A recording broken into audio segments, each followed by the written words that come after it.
Dun dun dun. Hey everyone. Welcome, welcome. And we are live. Boom. Hey everybody. Sorry I'm late. More errands than expected today. But thank you for joining this lovely Sunday. Hopefully it's lovely where everybody is. Hopefully it's Sunday where everybody else. I mean, it doesn't have to be. I'm not judging in any way. But the weather is looking really, really nice here where I live. It's a bit cold, but it's very sunny, which I really like. Um, welcome, welcome, everybody. Hi-oh. I'm just going to quickly post on MTG Goldfish that we are live and all that good stuff. And then we will get started, friends. Backseat, Brewing. Yeah, that is a good title. Got that already settled. Right, we post it on there. Make it 1.5 hours. You know, conservative take on it. Boom. I think each one. Whoa, what? Why did I get an oops? 1 second, chat. Unforeseen issues. Oh, okay, that's a little weird. Let's try that again. Backseat Brew. Put there. Put it on YouTube. Put it on 1.5 hours. Alright, the broadcasting thing isn't working.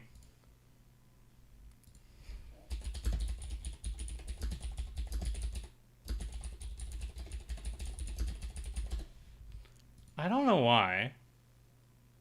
Sunday but not lovely? Ah, that sucks. Eventually it'll be lovely. The damned, eventually. Hello, hello, CML. Let's do a blood avatar deck. Well, I was actually wondering. I usually pick 4, but I thought it would be more interesting if maybe I hear from chat what people are interested in. We put 4 options. Gyome is definitely an option. Don't worry, Gyome is definitely there.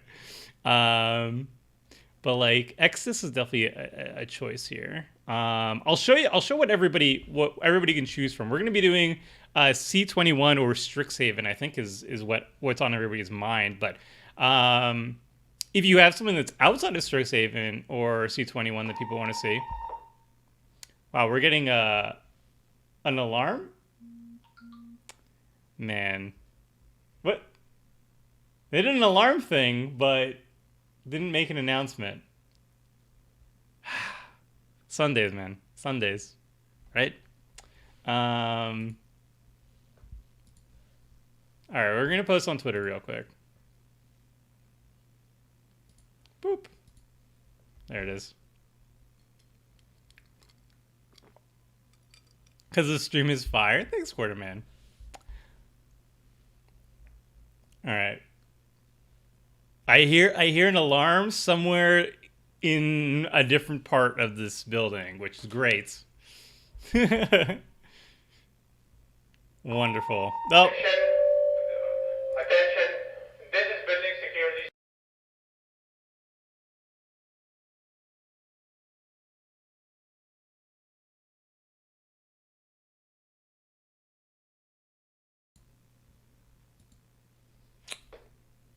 Okay.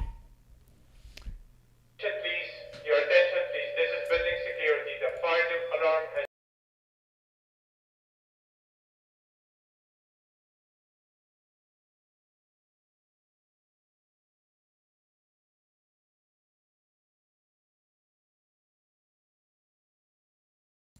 I was turning off my microphone, by the way.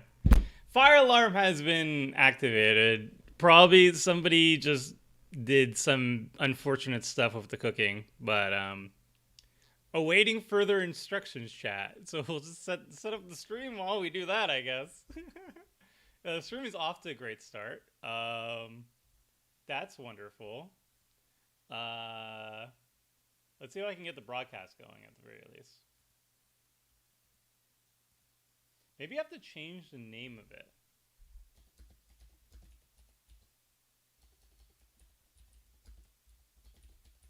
I'm gonna try changing the name of it. Maybe it's the same.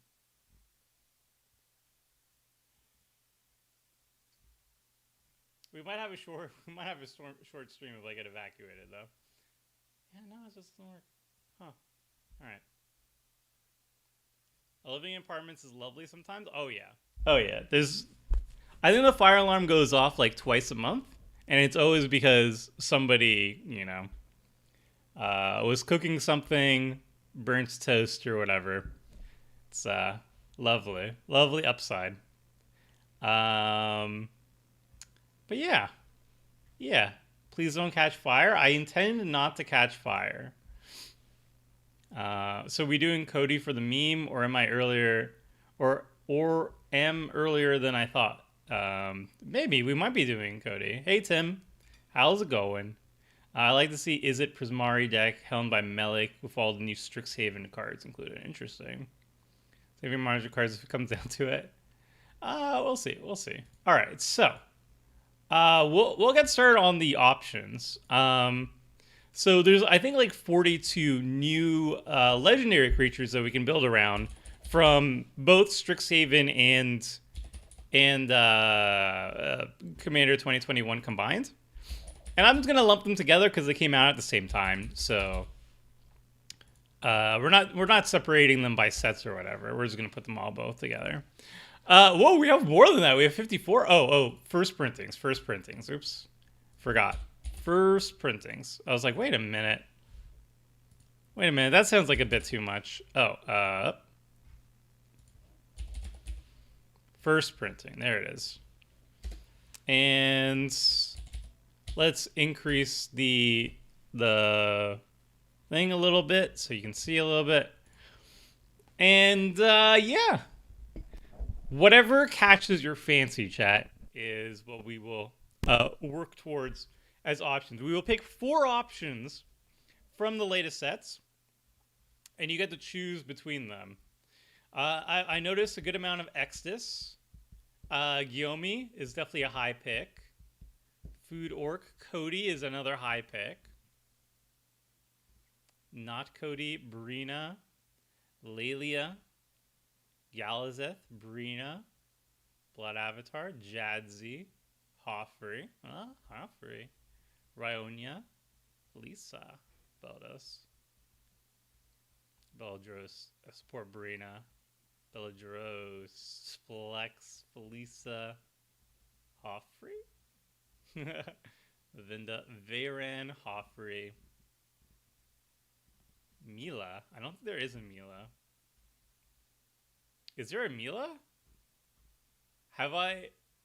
Oh, there is a Mila. Oh my goodness. Wow. I honestly didn't even think about it.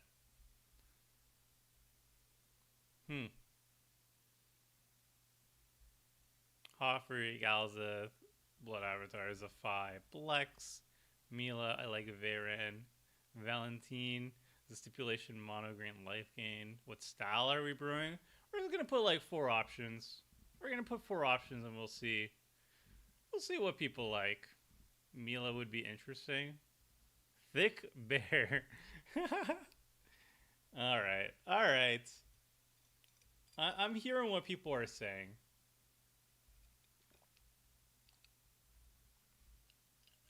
Should probably use that scientific and 100% objective tier list you made. I want to hear what the people think. I'm taking in considerations, all right? That's what we're here for. This is a community build thing, in a way.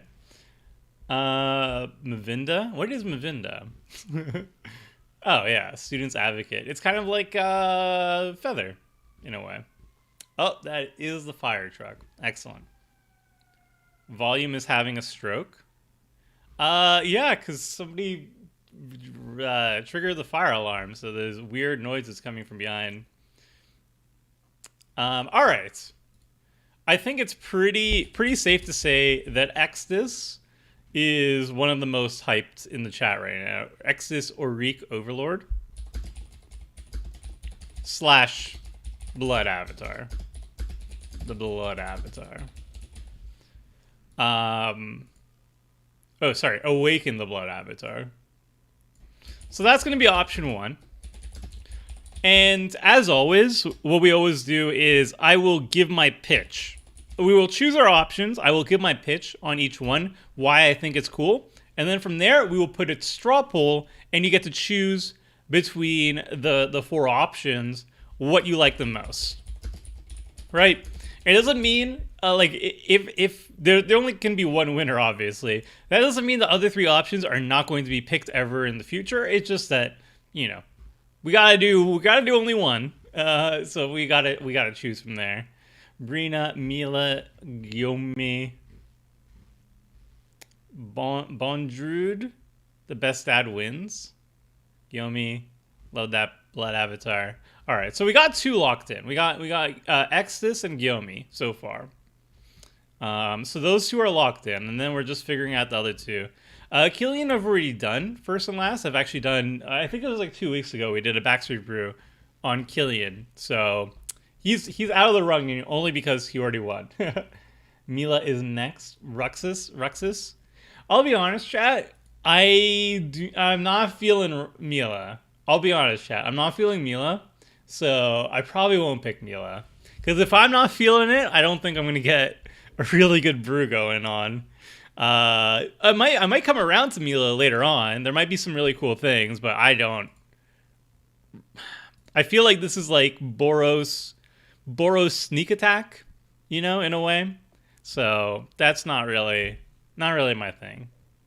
How are you feeling, Osgear? I really like Osgear, but yeah, like, I'm sorry, Mila stands. I'm just not feeling it.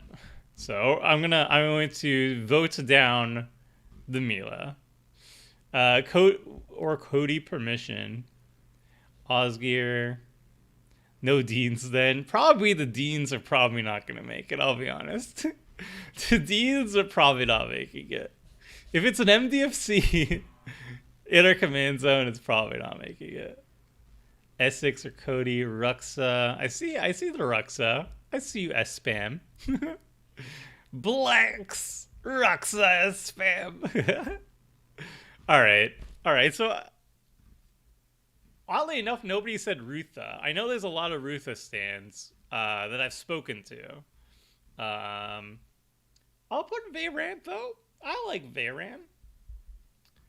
I'm surprised so many people are picking Ruxa. That's strange. It's just a bear tribal deck. Rutha's cool. Tomer, we should maybe avoid these C21 cards for another week unless you're going to use Toshiro this week anyway. I mean, that's true. Keep in mind, chat, that a lot of these commanders, all the C21 ones essentially, didn't make it online. Oh my god. Sorry, chat. Muting.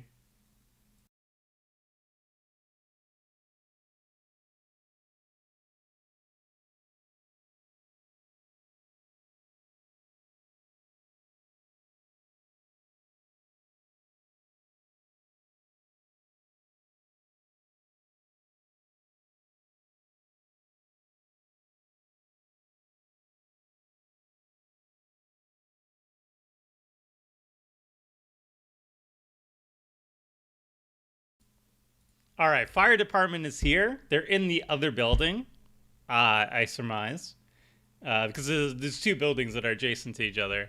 They're in the other building, and they're figuring out the cause. So yeah, that's fun. All right, let's. I will throw in two of my options to get the ball rolling a little bit more. All right. I see what everybody's saying. And we can only pick 4. And I'm going to opt to put in 2 options. So, we got Gyome, Master Chef. We got Exodus. And the other 2 will be, just to mix it up a little bit, Veyran, Voice of Duality. And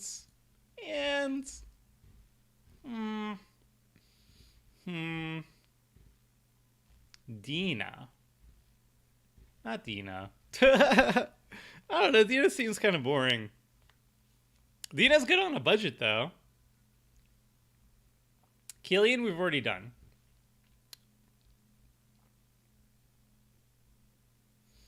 You know what? We'll throw an Alibu. Yeah, let's throw an Alibu into the mix. Ancient Witness. I was gonna say. So here's the thing, chat. I was going to say Brina, but I just wrote an article on Brina. Should be out like tomorrow on the Precon upgrade. So I kind of feel like I've already done it recently. So we're gonna choose. We're gonna choose these four options. All right, chat. So we're gonna quickly talk about each one, why I think they're good, and I'm going to share this document with you all as well. How do I link? How do I link? There it is. All right, we will share. Nope. Anyone with the link.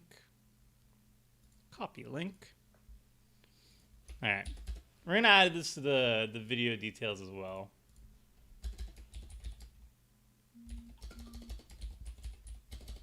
Brew doc. All right, it's in the video description as well.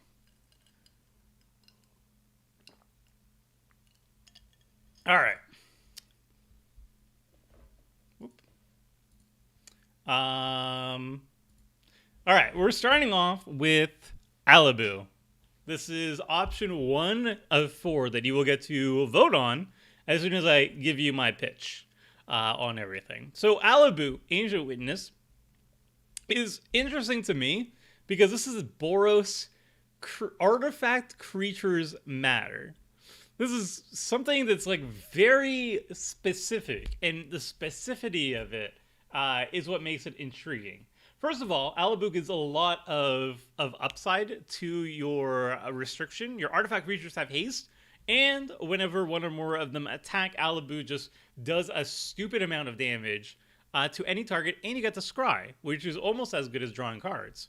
Where X is the number of tapped artifacts you control. It's not number of tapped artifact creatures in control, just artifacts in general. So if you have a bunch of mana rocks on the battlefield that are tapped down, those counts to Alibu's ability. And if you have other ways of tapping, let's say like mirrors or treasure tokens, even if you can like tap them out without sacrificing them, they all count towards Alibu. So those are two really cool things, obviously. And Alibu works really well with certain artifact creatures, like Mirror Battlesphere, for example. It enters the battlefield with 4 Mirror Artifact creature tokens. And then when it attacks, and remember, it's given haste by Alibu, whenever it attacks, you may tap X untapped mirror controls, so you can tap all 4 of them. So basically, you cast Mirror Battlesphere, you immediately attack with it thanks to the haste of Alibu, and then Alibu is going to do a minimum of 5 damage when you tap down all the mirror with the Battlesphere, which is kind of insane, right? It's a lot of damage. And Alibu can also work really well with, like, you know, other artifacts like Grafted Exoskeleton, right? You put a Grafted Exoskeleton on Alibu, and then suddenly the damage you're doing is infect damage, and you just, like, one-shot people. You can also get more value out of the triggered ability, too, with stuff like Strionic Resonator. You can double it. So there is options here, friends, in terms of what you can do with Alibu. It can be a lot of damage. Mana rocks, mana mirrors are instant rocks too because of haste. Yep. The mirrors are also really good. So if we're going on a budget, he just goes ahead and gives away half the deck. I'm giving a pitch, Ruben. I want you to be excited about each option, so that when I give you the option of what to pick, you have a more informed opinion. So that's the idea behind it. So I am spoiling, obviously, a little bit of what's going on with these decks, but I want you to make an informed decision is why. Jack Cauldra? I mean, there could be a Cauldra in there. I'm not saying there doesn't have to be. Alibu is practically the legendary Mirror Battlesphere I dreamed of. Yeah, that is probably like the strongest thing you do with it. Artifact lands obviously are very good too. One question: when you start building a deck for Commander around $800, and you have $150 per month, where would you start?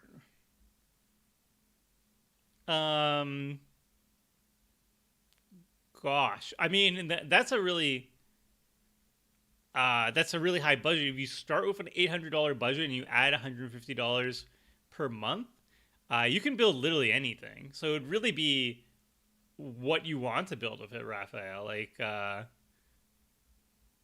yeah, I guess Lance. I don't know. Anyway, moving on to option number 2. Veyran, Voice of Duality, is one of the commanders that I'm personally very hyped for. I really like Izzet Spellslinger, and this is like Izzet Spellslinger focusing on Spell Harmonicon. So it has 2 abilities. First of all, it's 3 mana, so it's very cheap. It has a Magecraft ability that gives it +1/+1 until end of turn, but it actually gets +2/+2 until end of turn because of its main ability here.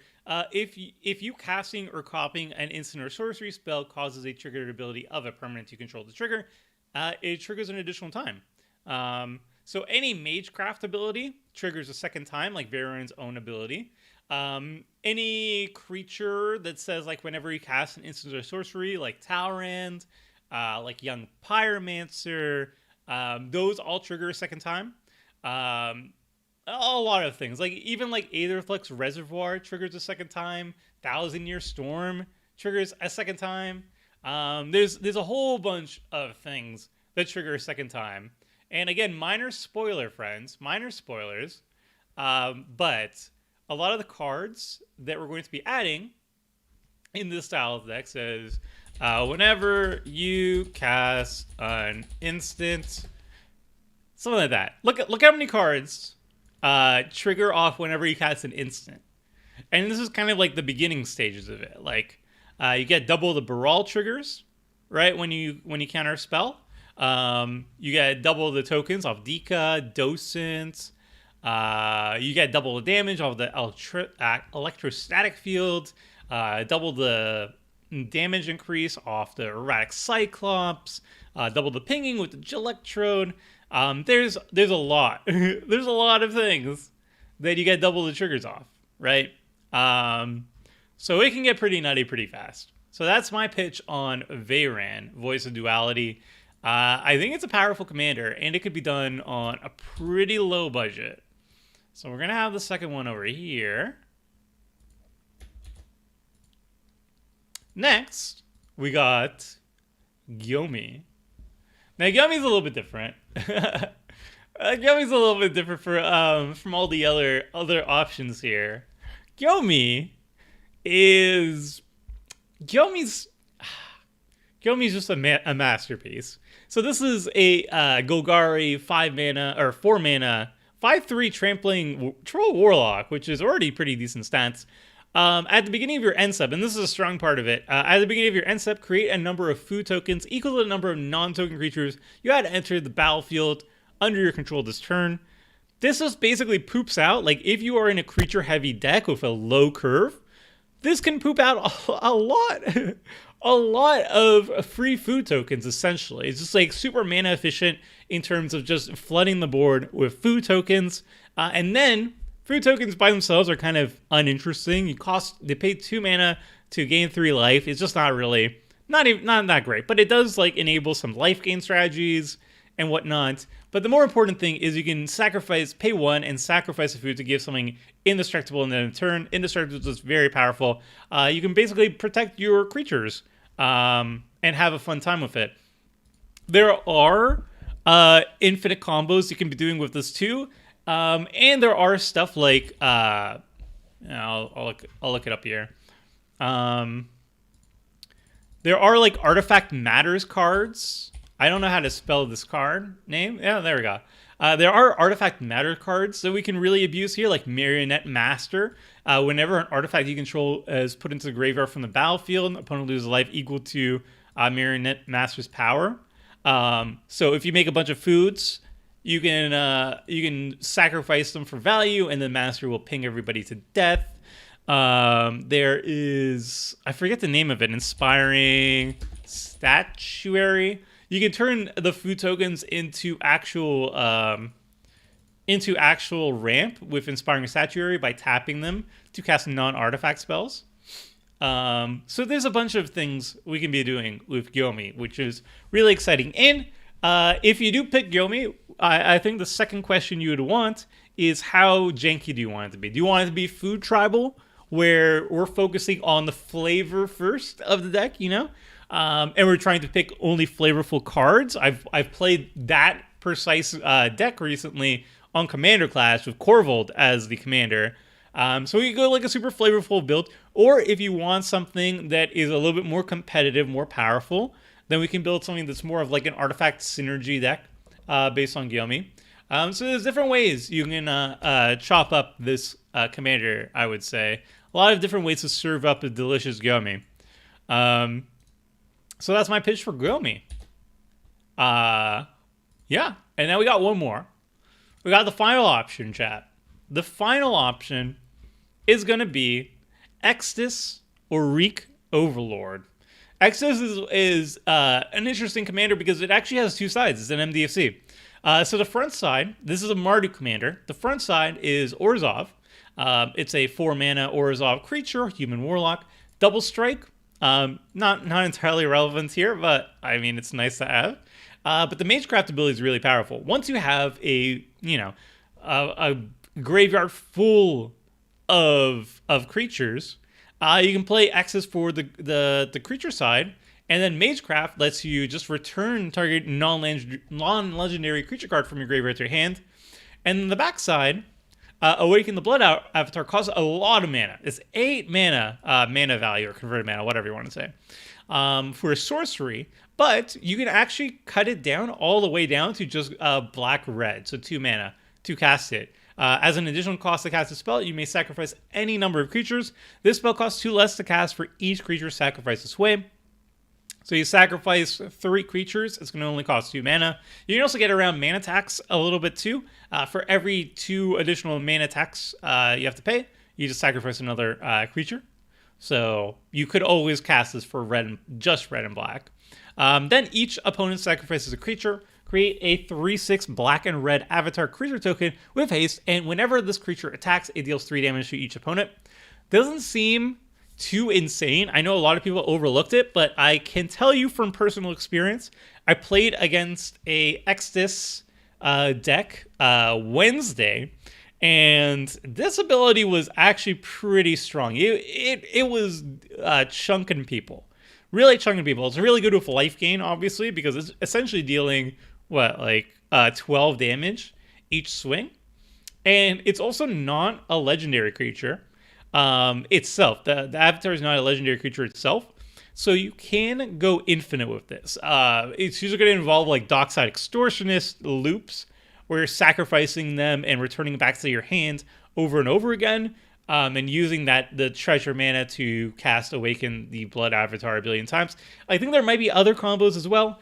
We are going to keep it at $100 though, so I don't think we can afford a Dockside Extortionist into the deck. But even without that, even without insane combo potential, this is Mardu Aristocrats, Mardu combo potential, and it's strong. I would say it's a strong commander, an interesting one too, because one side is a sorcery in your command zone, which is really cool. So those are my pitches for all 4 commanders, chat. I hope I did a decent job, given a little overview over each one. And now the next part we gotta do is we gotta do a straw poll. So I'm gonna quickly set up a straw poll for you all. And you, my friends, will get to choose which of the 4 commanders you want to see built on stream today. So we could build them together.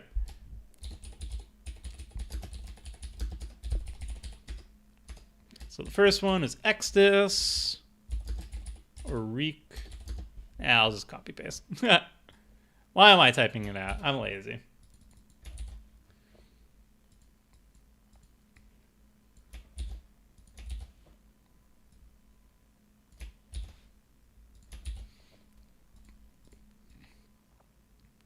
The other warning, I must say, chat, is there will be a little bit of lag with Strat Pool.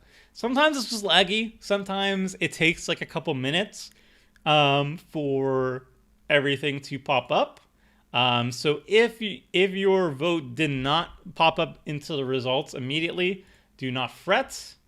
It will get sorted shortly. All right, so we're going to be adding the vote link over here. Whoop, there we go. I think that should work. And we're going to post it in chat as well. Or, sorry, without the R. There it is. The second one, without the /R chat. Maybe I can delete this one, actually. I'll just remove it. There it is. So yeah, we will give this poll 10 minutes. I think 10 minutes is a fair amount of time to wait for people to choose. And while we wait, hopefully the fire alarm will be resolved, and we could just chat for a little bit, you know? 10 minutes. We will give it 10 minutes. So my time right now is 4:45. So at 4:55, I will end the poll. I put a link to the poll in the stream, and if you go to the document over here, you could find a link to the straw poll as well. Got a drink on hand, mate? I do. It is an iced coffee. It is instant iced coffee, which, you know, it's not the worst. Not the worst. I will catch up on chat now.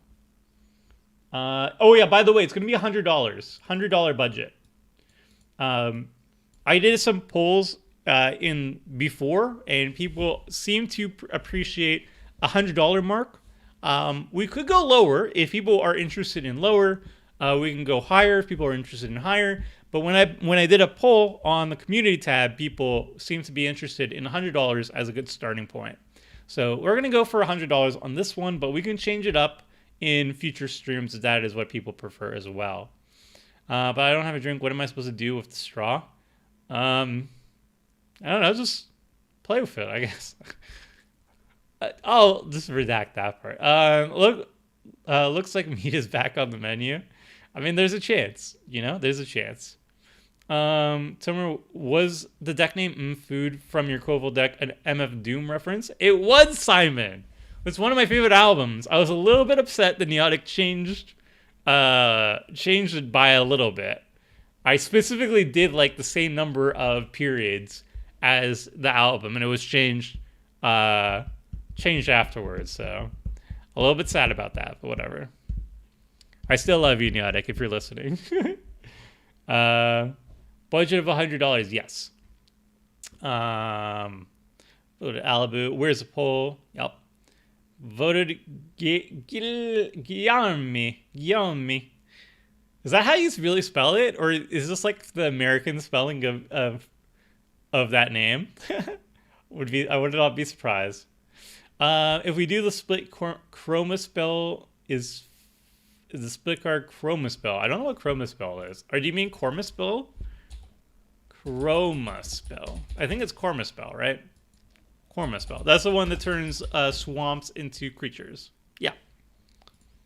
I think this one's going to be out of the budget. Wait, no, it's not. Whoa, what? It's cheap. Huh. Cool. Never mind. It's going to be cheap.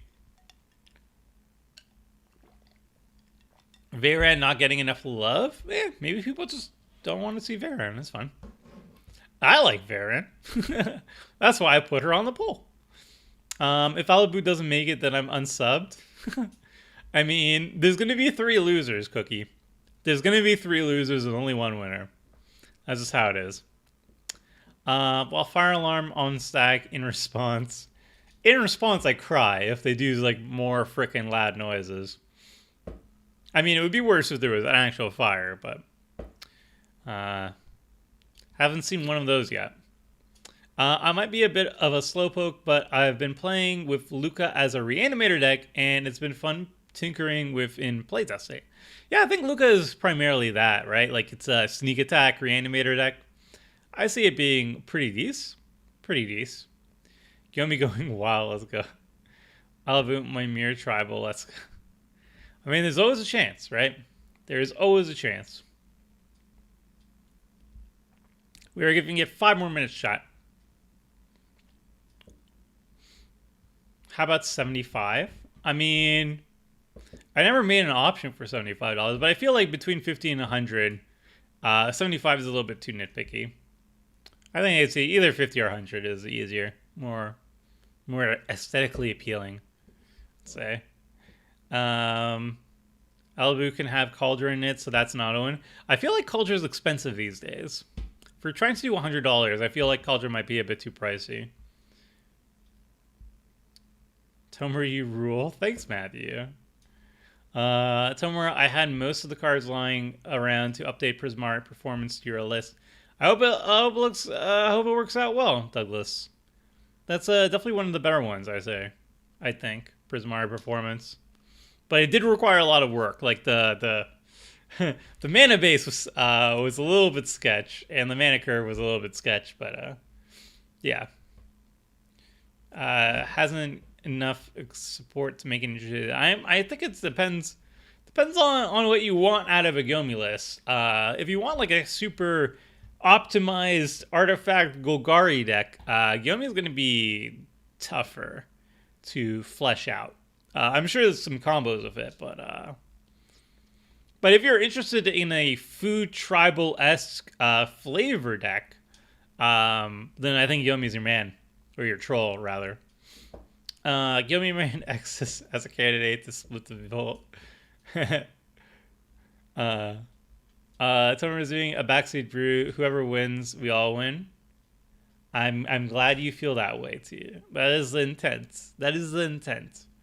Did you happen to see Parnell's Blood Avatar deck this week? It looked like so much fun. I have not seen Parnell's Blood Avatar deck, but maybe if the Blood Avatar deck wins the vote, maybe we can glean some information off it. Gyome artifact matters will include Cauldron then? Probably not.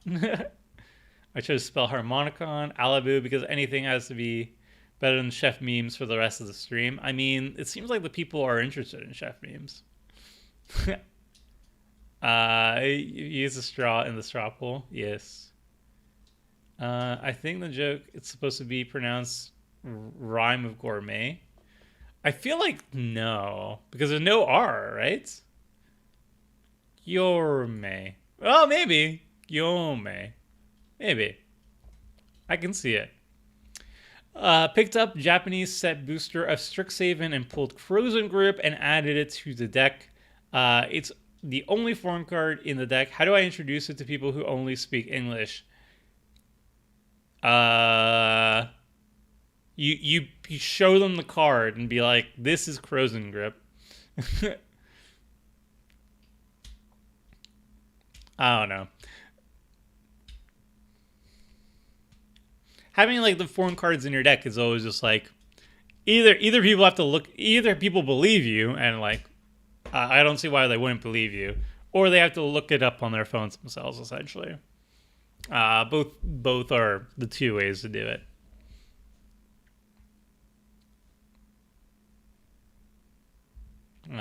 French name and it's almost pronounced exactly like Gyome. Interesting. Gyome is boring and has no support. I mean, it seems like the people are disagreeing with you there. I don't know. Anything you would add to the Pala from C21? People were saying the Dean is really good in the Boros Dean is good in the Pala. I don't see it though. Because like, yeah, you can untap the creatures you piloted, but it's not like they can attack, so you just gave pseudo vigilance, and I don't think a Dean that gives your creatures vigilance is where you want to be. I think there was another card though that was better. Oh, Hoffrey. I would put in Hoffrey in the Depala deck, 100%. You can make Ghost Trains. You can make Ghost Trains off of Hoffrey, and Hoffrey's a dwarf. Perfect, beautiful. Which is your favorite dragon from Strixhaven? I think the Silver Quill one. I like the Silver Quill one a lot. Exodus and Variant have been covered by a lot of other people. Yeah, because they're fun. But yeah, depends on if you want to see my dick or not. Osgir is so interesting as a commander outside of being Boros that I feel like he could have been Izzet and would have still gotten enough hype. Or is he really popular because he's Boros? I don't think he. I guess he does fit Izzet too. It's mostly a red thing, right? Artifacts being reanimated. I think it fits more of being Boros, but I could see people making it Izzet as well. I think it's mostly because it's a significant factor is the fact that it is Boros, yeah. Because people believe at least that Boros is always about attacking. That's the meme. So something that bucks the trend a little bit is more exciting there. Even though I feel like that's not actually the case. Like I think people always saying like, oh wow, finally a card in Boros that isn't like a commander in Boros that isn't all about attacking. Wow, finally. I feel like that's a meme. I feel like all the color pairs kind of have like one or two archetypes that they just always do. Like I never saw anybody memeing about like is it being like, oh, it's Spellslinger again, when like literally like we go to Strixhaven and every guild pairing is like at least trying to be a little bit different, and then the Prisari is just like, oh no, we're literally just we're just instant sorceries matter again. Like Zephi is like, oh, the converted mana cost or the mana value of the spell matters a little bit, but like it's just instant sorceries matter. It's always been the case with them. I don't know why people don't meme about Izzet, but they always meme about Boros. People got a meme, I guess.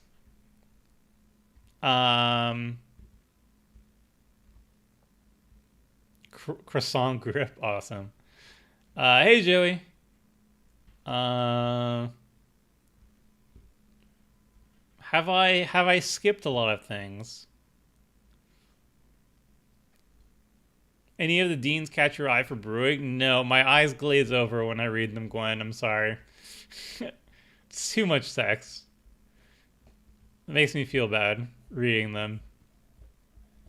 Oh, Alabu and DePaula could be interesting, yeah. I think Hoffrey is the best.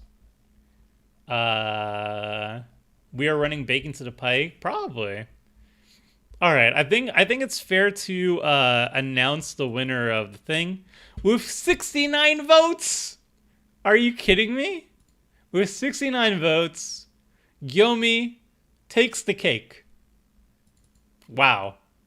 Perfect. 69 votes. Alright, we're doing a Gyome list, friends. I am behind in chat. I apologize if I didn't get to any of your questions or comments and I didn't respond to them. Just post again. That's how we're gonna do it. All right. So our winner chicken dinner.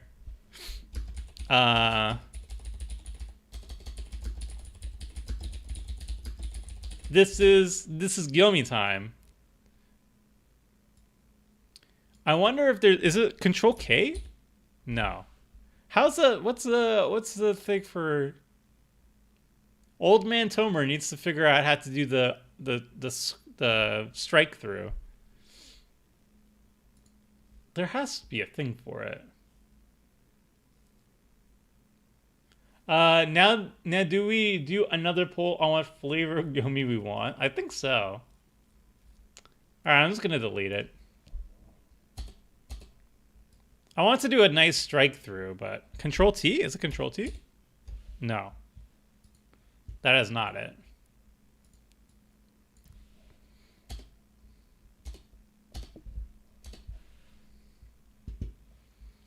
All right, we're gonna do one more straw poll. I know. We are taking some time to get this brew correct.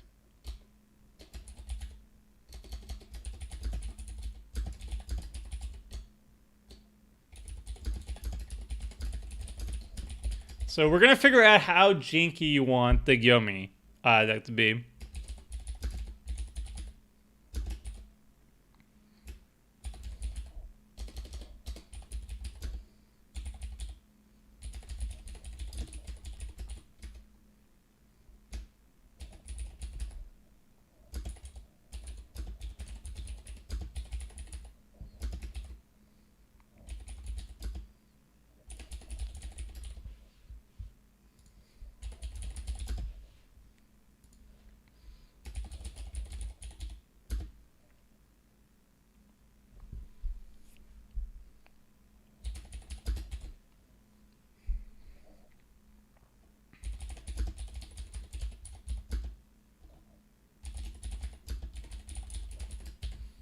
All right.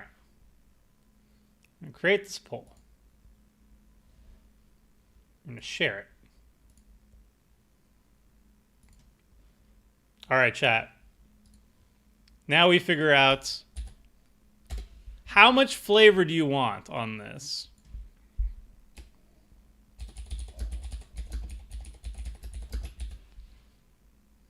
Boom. So we're going to figure out, do you want Gyome to be a super flavorful deck, right? Do you want the deck to be fully flavorful, where it's just like only food-related cards? And basically, we want to make it cohesive, obviously. We want to make a cohesive deck, but do we want it to be full flavor, where we're going to be going food tribal? Every single card, every single non-lane card is going to be just like food-related, and that's it? Or are we going to go where it's like a 50-50 mix, where we're going like flavor, like full flavor, but, you know, we're going to be putting in some generic staples here. Like we'll put in a Sol Ring, you know, even though it has nothing to do with, you know, food.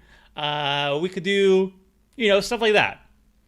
Or we're just going to optimize the heck out of Gyome, right?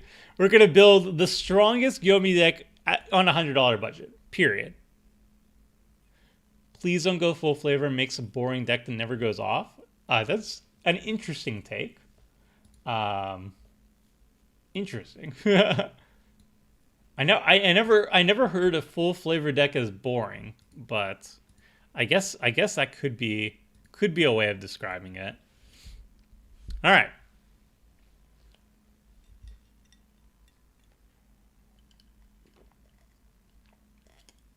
We won't keep this vote 10 minutes, by the way. I'm just like getting an inkling of what people like.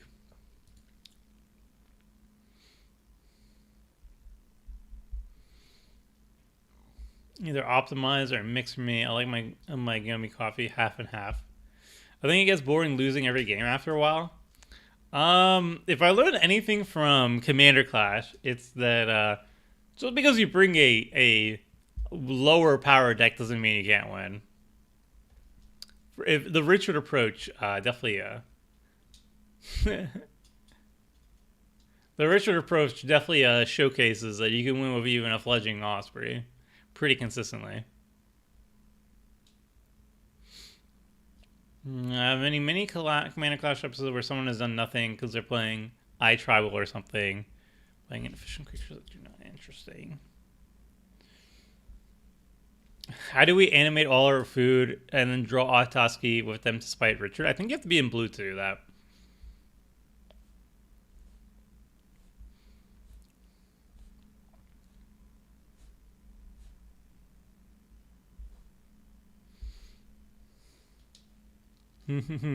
We'll give it 2 more minutes.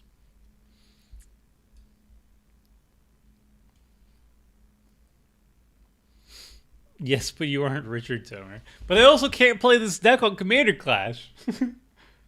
Is the thing. Yomi is not available on Magic Online, by the way, friends.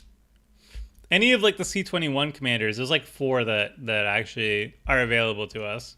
So this is purely a theoretical deck. I cannot play it online. Which sucks. Which sucks, I know, but... Alright, I think it's pretty obvious that people want to see a flavorful deck with some generic staples in it. So this is what we're going to do, chat. We're going to build a food tribal deck, but we're not going to shy away from adding staples to make that food tribal deck actually work. So that is the plan. We're going to make a food tribal deck, but we're going to not shy away from staples. We're not 100% on like some flavor deck, but we are going to go pretty janky, and we're going to optimize that jank as well as possible. So food tribal, and we're going to optimize food tribal as well as possible. I think that is a happy middle ground that people are expecting here. That's what my intent was, at least for Tasty with Crunchy Power. So we're going to add the food tribal cards, and then we're going to optimize the food tribal cards. I think that will make the most people happy on this one, between Tasty with Crunchy Power and optimized. All right. All right, we have a game plan, chat. We have decided, and we are ready to rock. Submit a deck. All right. So it's going to be Gyome, Food, Tribal, $100. Matthew, that's good. Rampage of the Clans turns our creatures into food for Toski. Yes. No, not for Toski. I mean, this is not a Toski deck. This is a Gyome deck. But that can work, yes.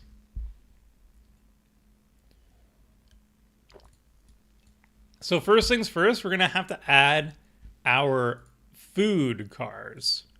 And I think there's like 20 or so in the deck. We are going to add Rampage of the Clans. I'm aware, yes. But first, let's add the food. And then we're going to see where we're at from there. So we have 23 cards, it looks like, that care about food. There might be some cards that care about food that aren't going to be showing up here, but I think we got all of them. I think we got all of them, right? So the first thing I'm going to be doing is I'm going to be adding literally every single one of these cards. Most of them are kind of bad, but some of them are kind of decent.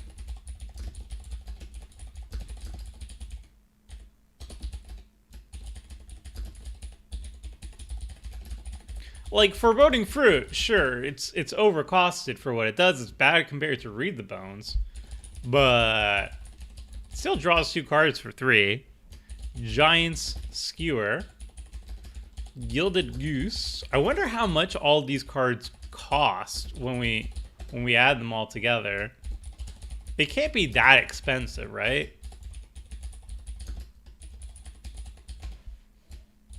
Mirrorleaf Rider. There's some cards that are kind of bad. Mirrorleaf Rider is one of the worst. But then we have some like good stuff with like Savvy Hunter and Taste of Death. Like these are legit cards. Trail of Crumbs is probably the best card in our deck, honestly. It's just like the solid. Well, I guess the Cauldron combo is the best card in our deck, but Trail of Crumbs is definitely one of the better ones too. Are there any cards, chat? Are there any cards here that any food cards that we missed? Gingerbrute. Oh yeah. We didn't I did not look up card type food. I think it's like there's an egg, yeah.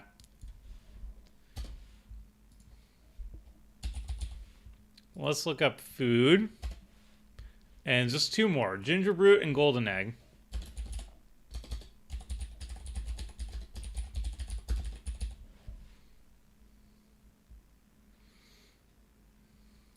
Alright. So these are all the food cards in our available colors. It's Trail of Crumbs, yeah. Trail of Crumbs. And then the other one is Witch's Quarry. How did I spell that?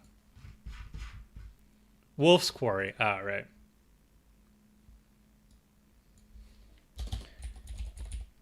Wolf's Quarry. All right. So we have a decent amount.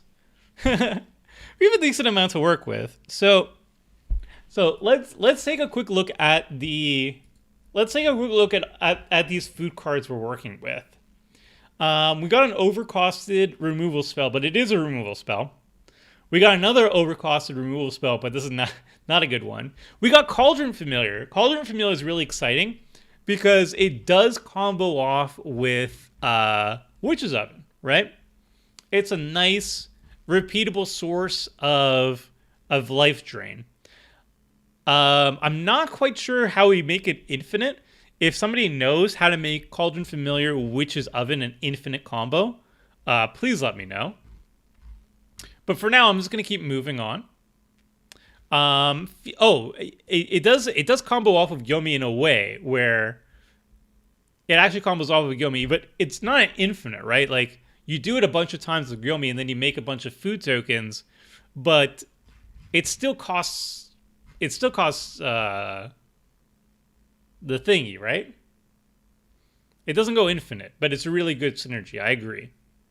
Oko is blue, so we can't run him. Yeah, we can't run Oko, unfortunately. Oko is in blue. Cat combo plus Gyome, and that tap for 2 artifacts to untap card. Yeah, the only problem is like Gyome only makes the food tokens at your end step. It's not whenever it happens. It's only at end step. I see a lot of there's going to be a lot of cards being thrown at me, and like I'm aware, but I'm trying to do like one step at a time. So people are saying like Rampage of the Clans, Clock of Omens. I'll get to them, but like I'm gonna go over the food cards first and see like where we can optimize with the cards here, and then we're gonna go through the lands, and then we're gonna add a bunch of things, and so on. There's a process. Is what I'm trying to say.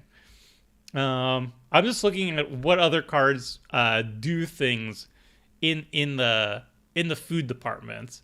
So Feasting Troll King is another interesting one. I like this as like if we have like Gerard's Orders, for example, we could put it in our graveyard, tutor it up into our graveyard, and then recur, which seems pretty good.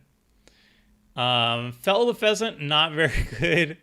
Fierce Witchstalker, not very good. Foreboding Fruit is good. This one's not that bad. 7/7 for 2 foods, not bad. Giant Skewer, not terrible. Gilded Goose, not terrible. Cabin, Gluttonous Troll is good. Insatiable Appetite, Merely for Rider, Savvy Hunter, Taste of Death. Yeah, all right. Tomer, are we trying to be optimal or flavorful? We're trying to basically hit a middle ground. So my middle ground is we're going to run every single food card. So the stipulation here is we're running every single one of these cards. So 24 cards are locked in. And then the rest of the deck will be as optimal as possible. So we're making a food deck, but we're going to make that food deck as optimal as possible, running every single food card. And I think that's a nice middle ground for this deck. Let me know if you have disagreements on that. Smothering Abomination. I think Smothering Abomination only works for creatures, no? I could be wrong. Yes, whenever you sacrifice a creature.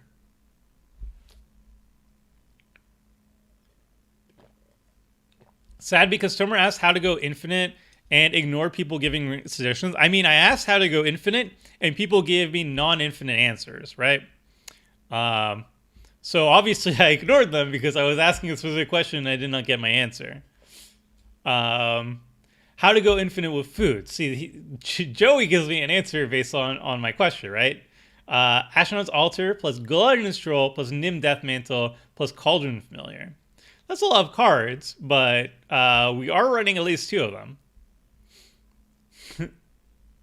It'd be like that something. I don't know, like I ask a question, people just throw out random cards at me that don't go infinite and don't address what I was asking. I don't know how you could get upset about that.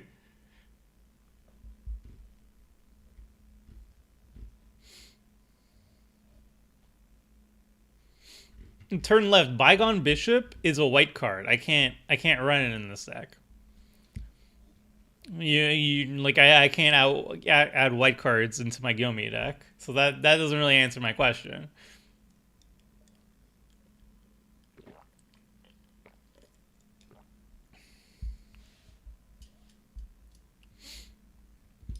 All right.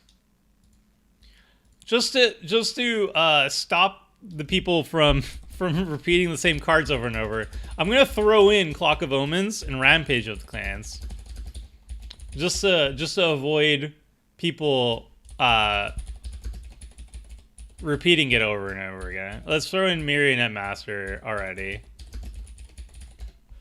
I'm not going to be doing this constantly. This is going to be very annoying if I have to just throw in every single card people tell me, because then it's going to be, we'll have like 200 cards, and then I'm going to have to spend like the entire stream cutting cards. So I'm not doing that. But I am going to be adding just like the very basic, obvious ones that I'm aware of. And hopefully that will appease people. I don't think we can add Mycosynth Lattice. How expensive is it? And we're definitely not adding Parallel Lives. I'm just curious how much the Lattice is. All right, the Lattice is expensive. We're going to probably cut it. Smokestack. How much is Smokestack? It can't be that expensive. Nobody runs it, right? I want to get the deck list after stream, please. I will definitely be adding it after the stream. A Smokestack is $30? Why? Who runs it? Oh. There was a thing that just happened. Basically, like any old card, right here. I think it was like right when Americans got their stimulus check. Right over here, there was just like this mad speculation. MTG Finance like went absolutely bananas right here.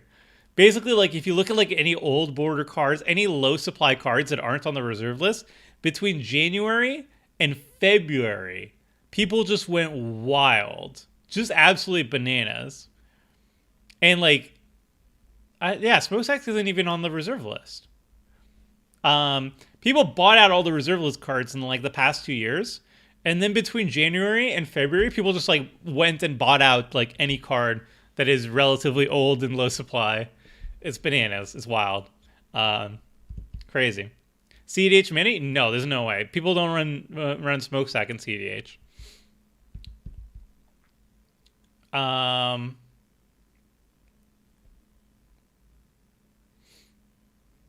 Second Harvest is food. I'm just gonna. So chat. Again, I'm definitely not gonna be adding every single card you all mentioned me to add, because then we're gonna spend literally an eternity cutting it down. I much prefer working from the ground up. Like I'll add all the lands, I'll add all the ramp, and then from there we'll like tweak. So I like compartmentalizing the deck based on what the deck already still needs. It makes the process a lot easier. Whereas if I just like throw in like literally like hundreds of cards that people mention, it's going to be really difficult. The Turgid explanation makes sense. Maybe. So we're gonna throw in Smokestack, but the next thing we're gonna be doing, not trying to be mean, but don't you still have a Corvold food deck list? We can use that as a primer. Yes, but my Corvold food deck was full flavor, where every single card cared about being food related. And this one's going to be a little bit different because it's like semi-optimized. We ran every single food card, but we're going to be running cards that are keyed off of food a lot better, like Disciple of the Vault and whatnot. So we're not going to run Smokestack, but we're probably going to run Nim Deathmantle. And maybe Ashnod's Altar. But it depends on how much money it's going to cost.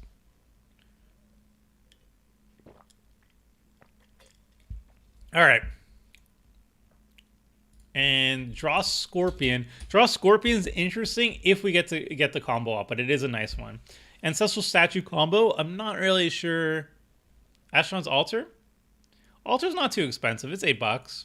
I mean, if we're doing $100, we can do some expensive cards, but not too many. All right, the first thing I want to do is I'm just going to add a bunch of lands. And I think the easiest way of doing it is, first we want lots of mana fixing. So I'm going to type in lands. We're going to do this, but I really care about produces equals black-green. And I think Blossoming Marsh isn't too expensive. Oh, never mind. Foul Orchard, Guildleaf Palace. I think the Snarl's not that bad. The Snarl's not too bad. I think Necroblossom Snarl's not a bad card here. So first we're going to be adding like, I'll say probably like 36 lands and then a couple MDFCs. And we're just going to work on the mana base first. You can Scryfall by price too. Oh, that is actually a good idea. So first we're just going to handle the price, or we're going to handle the lands. Then we're going to handle the ramp. And then from there we're going to go piece by piece. And that's where I'm going to be looking for suggestions. So like when we're working on ramp, then I would greatly appreciate ramp cards that fit the theme and whatnot. And we'll throw in Temple of Malady. And Temple of Malady. I like also Woodland Chasm because if we run cards that can search up forests, we can search up that. But I'm going to be focusing primarily on cards that enter the battlefield untapped, right? So we're going to be working on lands right now.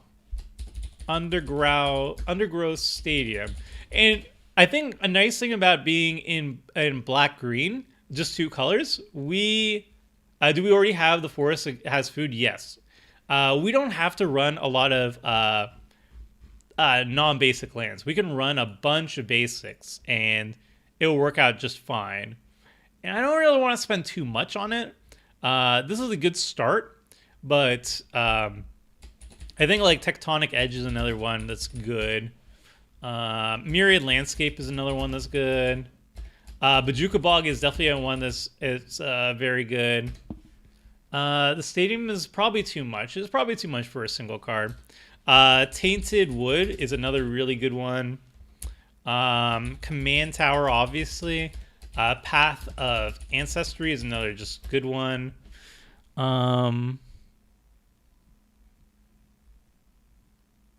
Do you like Terramorphic Expanse, Evolving Wilds, or no? Because I think we could do better. But if we have anything that cares about sacrifice, I think it gets a lot better. Blighted Woodlands, that's another good one. We'll go Exotic Orchard, sure. Bonder's Enclave. Is Gyome expensive? Yeah, he is. Bonder's. He's big enough to trigger it. Hey, Neotic, how's it going? Dryad Arbor is going to be a bit too expensive. Witherbloom Campus. I don't think the campuses are that good. I don't think they're worth coming into play tap because I think if I'm in a position where I'm spending a turn paying 5 mana to scry 1, I feel like I'm losing. So I don't really like the campus too much. But it's fine if you're ignoring the fact that it can scry. Llanowar Waste. Yeah, that's another one. Waste. So we have Tainted Wood. We have a pretty good start. And I don't think we need... Oh, the artifact lands are probably good. Yeah. I forget the name of them, though. The green one and the black one. I think it's like Tangle something. Tangle something. I don't know. Tree of Tales. Oh, I was so off. What's the black one? Vault of Whispers. You guys got it. You guys got it. You guys got it. How expensive are they? Vault of Whispers. Tree of Tales. All right, so they're $1. That's not too bad. Bonder's Enclave is $2. Yeah, it's not too bad. I think this is a pretty good start. I think we have pretty much everything we want. Fable Passage is like $8, I think. I don't think it's really worth it if it's over like $5.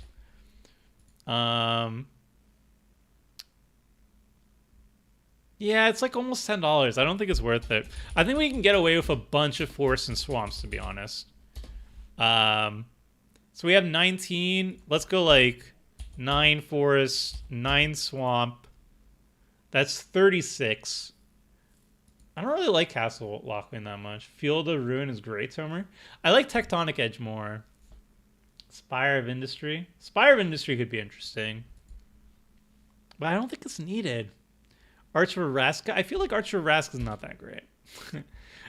So I'm going to be adding Malakir Rebirth because even though Gyome can protect stuff, you still have to sacrifice. So we're going to put in Malakir Rebirth. I like Balaged Recovery. Balaged Recovery. And I also like Kalni Ambush. Kalni Ambush is another one that I like a lot. And I also like Hagra Mauling. I think these are some pretty solid options for MDFCs to get the ball running. Oh, Inventor's Fair. Yeah, Inventor's Fair is good if it's not too expensive. Inventor's Fair. How much is Inventor's Fair these days? $8. It's a really good card, but I'm not sure we want to split. We'll keep it in for now. But I think it probably won't make the cut because we're already at like $75. We have some more expensive cards that we can cut though. Whoa, Pitiless Putter is $7?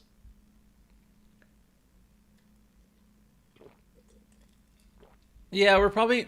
How much is Haggard Mauling? I think Inventor's Fair is really good. It's a perfect card here, but I don't think we need it. I mean, we have a budget, and I feel like that might be too much of the budget. Do we want utility lands like High Market or Reliquary Tower? Those two aren't expensive. I think so. We have some utility lands, but I like focusing on fixing primarily. But we can run a couple. So we have some utility lands in a way. Malakir Rebirth, Balaged Recovery. Ooh, it's $3 already. Jeez. Colony Ambush and Haggard Mauling. I like Mossford Bridge too. That is a good one. Darksteel Citadel. Possibly.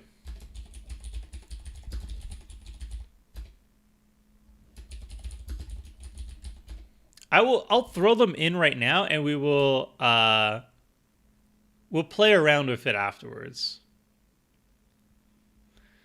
Reliquary Tower.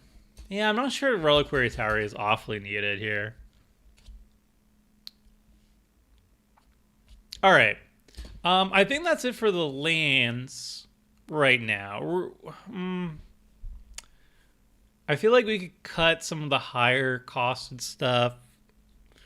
I'm still not sure if we're going to be using the artifact matters too much.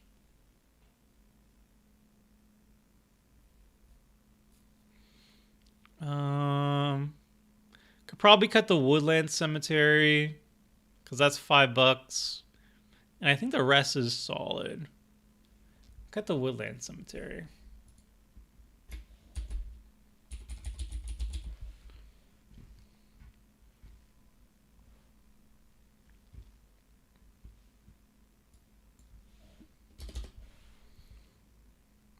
Okay, so I think this is a good start with the lands. We're going to tune it a little bit later, but now that we've done the lands, we're going to be doing the ramp. And I will like to focus primarily on ramp cards. Like generic good stuff is obviously good. So we can have like Sakura Tri-Builder, we can have 3 visits, we can have all those stuff. I'm not adding the Floridian. I don't think it's good. But we can also add, or we'll probably cut the Death Mantle and whatnot afterwards. But we can also add cards that are artifact focused. But I'm not really sure which particular ones work very well in this deck. We got Inspiring Statuary already, so that's already good. And we got Gilded Goose, so that's like 2.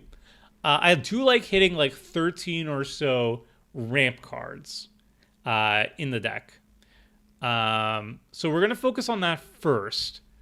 And I think, so we're going to do, we want 12. So let's say, or sorry, like 13. So Sakura Tri-Builder. I think Wood Elves is good here. Yes. What's the Bibliopex? Oh, I know that one. Well, this is Gyome, so creature-based ramp makes sense. That's true. We want to focus mostly on creatures, as it works really well with Gyome. You know what? I'll just add Tangled Floor.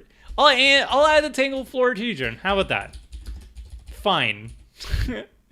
I'll add it.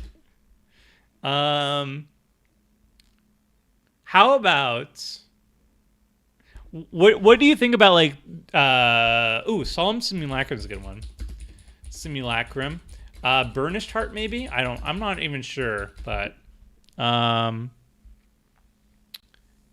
yeah, Gilded Goose is ramp. Maybe we'll throw them into the ramp pile. We don't have to make it just 13 cards, by the way. We can go over 13, but that's just like a nice point where I like hitting at the very least. Where was the last card that was a ramp card that I didn't add? Inspiring Statuary. How do we feel about creatures that ramp with treasure? It does work very well.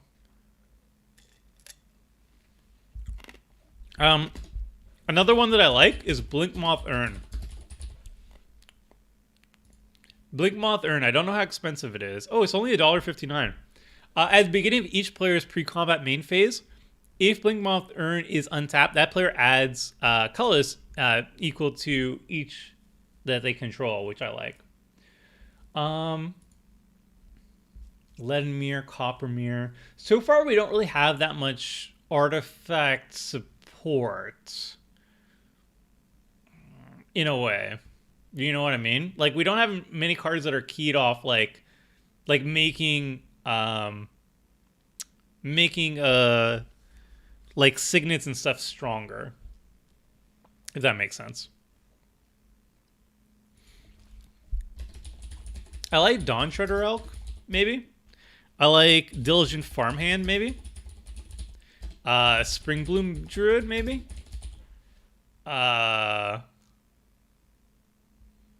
1, 2, 3, 4, 5, 6, 7, 8, 9, 10. Oh man. Attention, attention. I'm gonna mute for a second.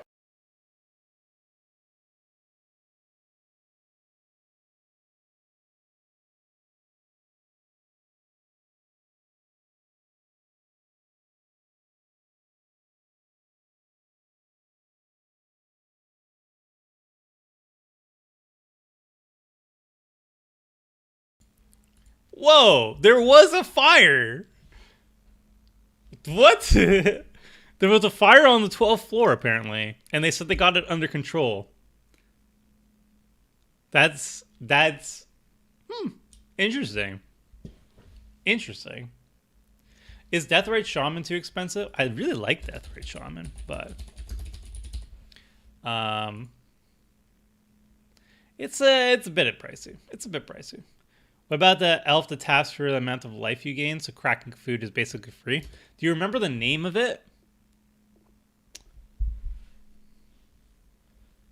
Do you remember the name of it? I'm looking at my...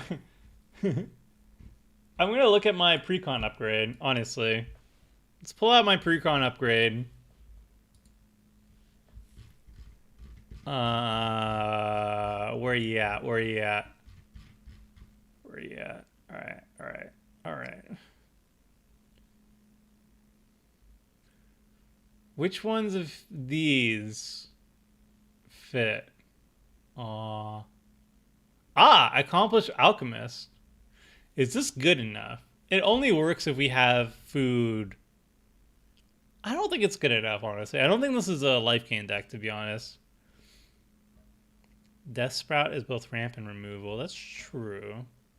Binding of the Old Gods. What's for Binding of the Old Guards? You have every food card. I mean, the problem is we have to sacrifice it, so that costs 2 mana to sacrifice it for life, right? So you basically whatever the alchemist would give us, you have to -2 for the fact that we actually have to sacrifice to make it. I think we add like Elvish Mystics and whatnot, right? Like that's not bad. Elvish Mystic.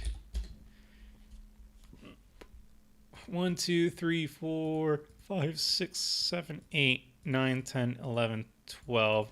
Elvish Mystic. Do we have Gilded Goose in there already? Yes. What's the other one? Arbor Elf? No, what? Finhorn Elves? Finhorn Elves? We can add signets and such to the deck. It doesn't go artifact based. We can cut them. That's true. Elves of Deep Shadow. I like Elves of Deep Shadow. There's like Llanowar Elves. I like creatures more than artifacts, so just because it works better with Gyome.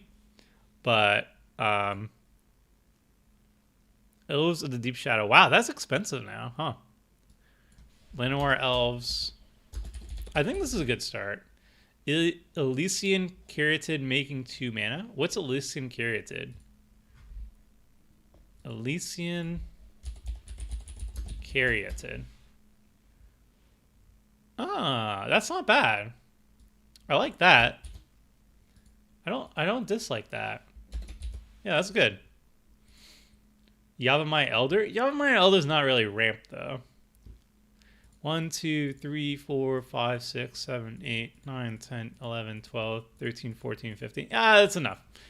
We're good. I think this is a good start for the ramp. We have 15 ramp right now, which is a bit much. But we can tweak it afterwards and see where we're at. We have already 88 cards. Let's move on to the next thing, which is going to be card draw. Haha! My favorite part about any deck is the card draw. Now, drawing cards in this deck, I'm actually not quite sure. There's a lot. Reprocess is a good card draw. I don't know what that is. I think that's the one where you sacrifice a permanent. Sacrifice any number of artifacts. Ugh, the cost is way too much, unfortunately. I mean, you have to have a big board state of artifacts and stuff, of food and whatnot, and then the value out of this is just too low. Like if you were drawing 2 cards of each permanent you sacrifice, then that would be fantastic. But 1, that just does not seem good. That does not seem good. How expensive is Guardian Project? Probably a decent amount. Reprocess, harmonize, read the bones, obviously. All right. Chat's going a little bit fast for me. I'm sorry. Midnight Reaper, Kesket. I want to look up Kesket. Is this a Kesket deck? Sacrifice 3 other artifacts and or creatures. Look at the top 3 cards, put 2 of them. So you have to sacrifice, you have to tap this and sacrifice 3 things to get 2 things. It's not great. Moldervine Reclamation, Greater Good maybe. Not really. Because it makes food. Bontu, Bolas's Citadel. Oh, Bolas's Citadel is good. Bolas's Citadel is good in this deck. Because we can do this part pretty consistently. And we'll have the life gain for things.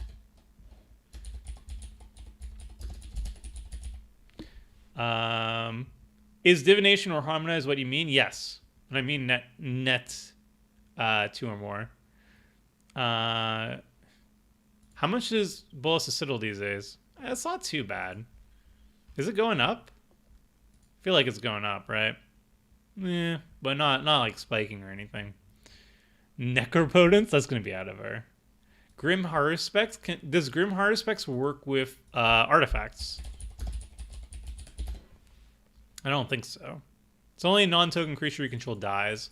We're not really a sacrifice deck. Beast Whisperer, Vraska. Let me look up Vraska. I think there's one that like... Is it this one? You may sacrifice another permanent. If you do, you gain 1 life and draw 2 cards. Is that the one people are referring to? Vaskra Golgari Queen. I think this one's pretty good. Why isn't Witch's Oven in the deck? It is. This is probably too small, right? Is that better? We can throw in Vraska. I think Vraska's pretty good.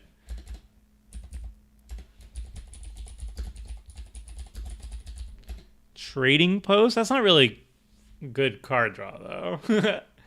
Is it? It's kind of janky. So if we sacrifice an artifact, we pay 1, sacrifice an artifact to draw a card. Costly Plunder. I'm not sold on trading Post, to be honest.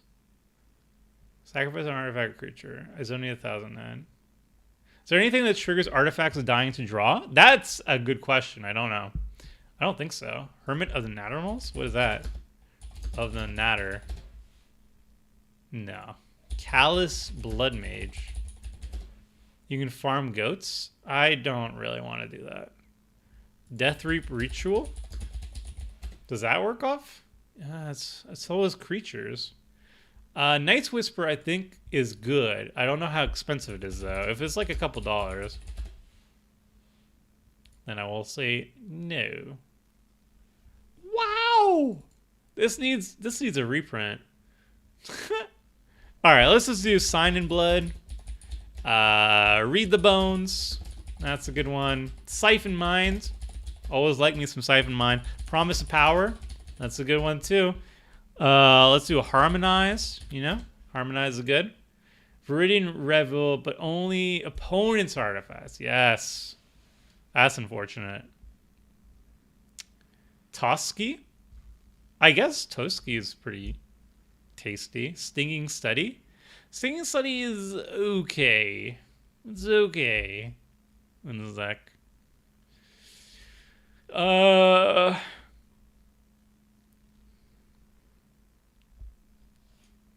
Life's Legacy. Toski seems great. Toski's like $4, but we do have a bunch of creatures, so I guess we can't really do too bad with Toski in the mix.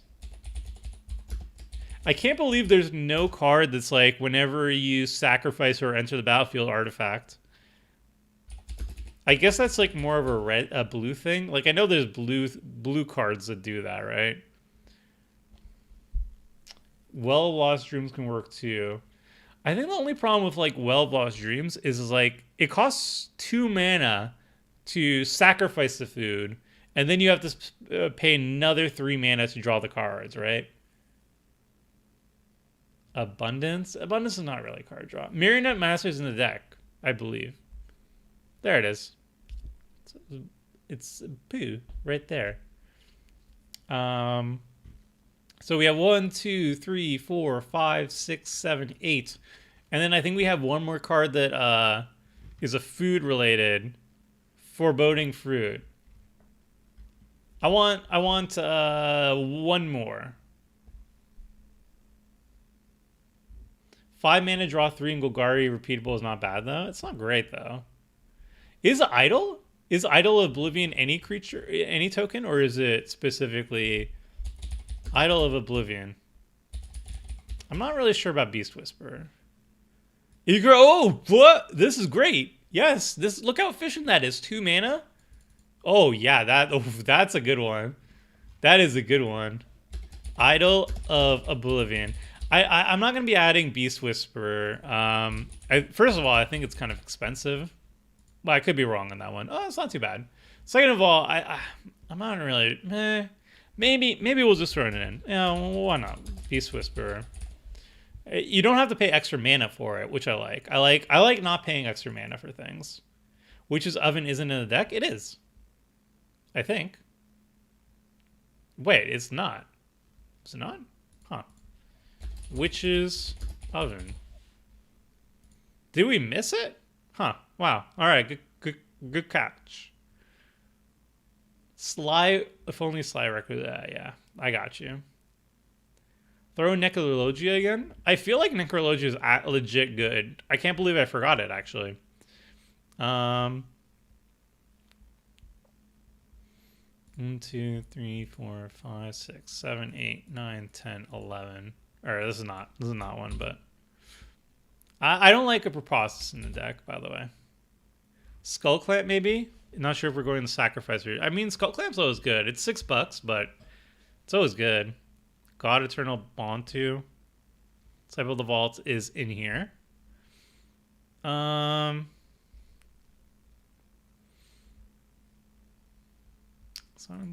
feel like most of these are pretty efficient. Maybe we go like Moldervine Reclamation is getting repeatedly. No, it's only creatures again.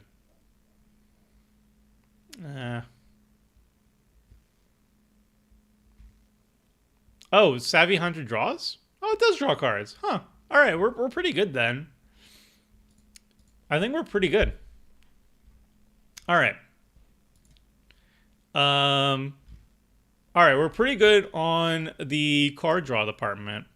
Now we have to focus on removal. That's number 2 is removal, or sorry, number 3 is removal. And we're also we're coming up on the 99 card mark, so we're gonna have to make cuts eventually. But this is kind of like our start. So removal. How much removal do we already have in the deck? Is step 1. Good removal. I should clarify. Good removal. There's like none. Okay, Wicked Wolf. Wicked Wolf is 1.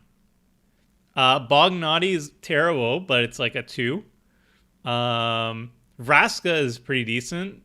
3-ish. I'm not going to count Fell the Pheasant. We got County Ambush, which is nice. Bacon to the Pie. Rampage of the Clans, which is a nice little answer. Did we do Costly Plunder? I didn't put it in. No. Yeah. Second Harvest. I'm not sold on Second Harvest, by the way. Taste of Death, Wolf's Quarry. All right, we have some. You missed Haggard Mauling. Yeah, we have a decent amount actually. I'm going to put them here just so I can remember a little bit better. Fell the Pheasant. We want like a solid 10 options that are decent.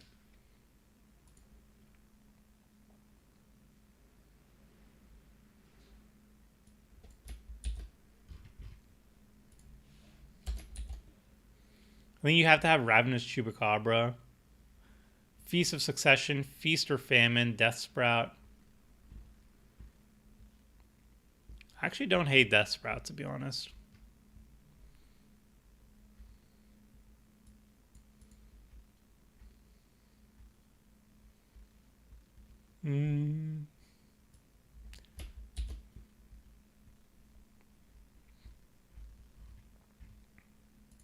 Like, we actually have a pretty decent amount of removal. I do like Nature's Claim. Nature's Claim.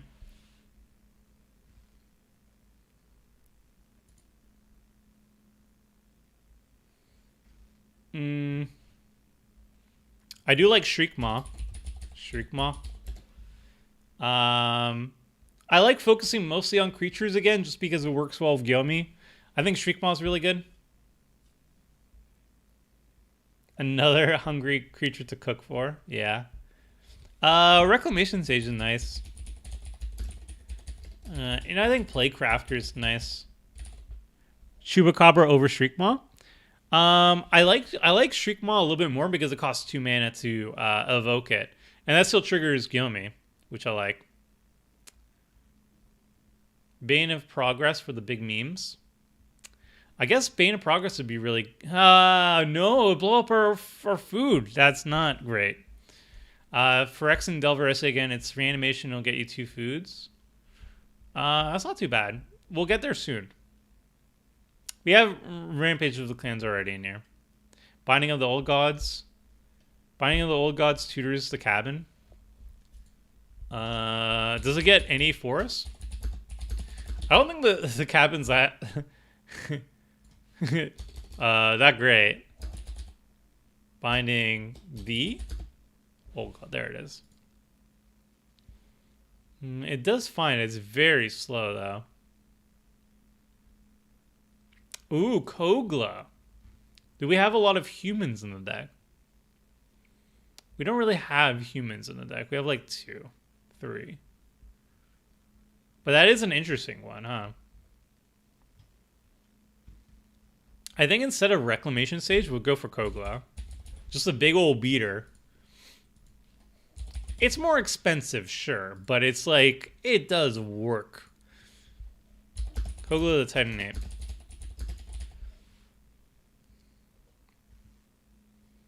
I think this is a good start. Battle of the Bridge. Battle of the Bridge. I feel like that's just bad, right? Battle. Battle? I'll just say battle. Battle at the bridge. Improvise. It's just not good. This is not good. Temur Sabertooth over Kogla. I mean, why not both? I'm looking at target removal right now. I think this is a good start. 1, 2, 3, 4, 5, 6, 7, 8, 9, 10. Not bad. Thorn Mammoth? Thorn Mammoth. Thorn Mammoth. 7 mana big beefy boy. No, I don't like it as much as Kogla. I really like Kogla. Underhanded designs.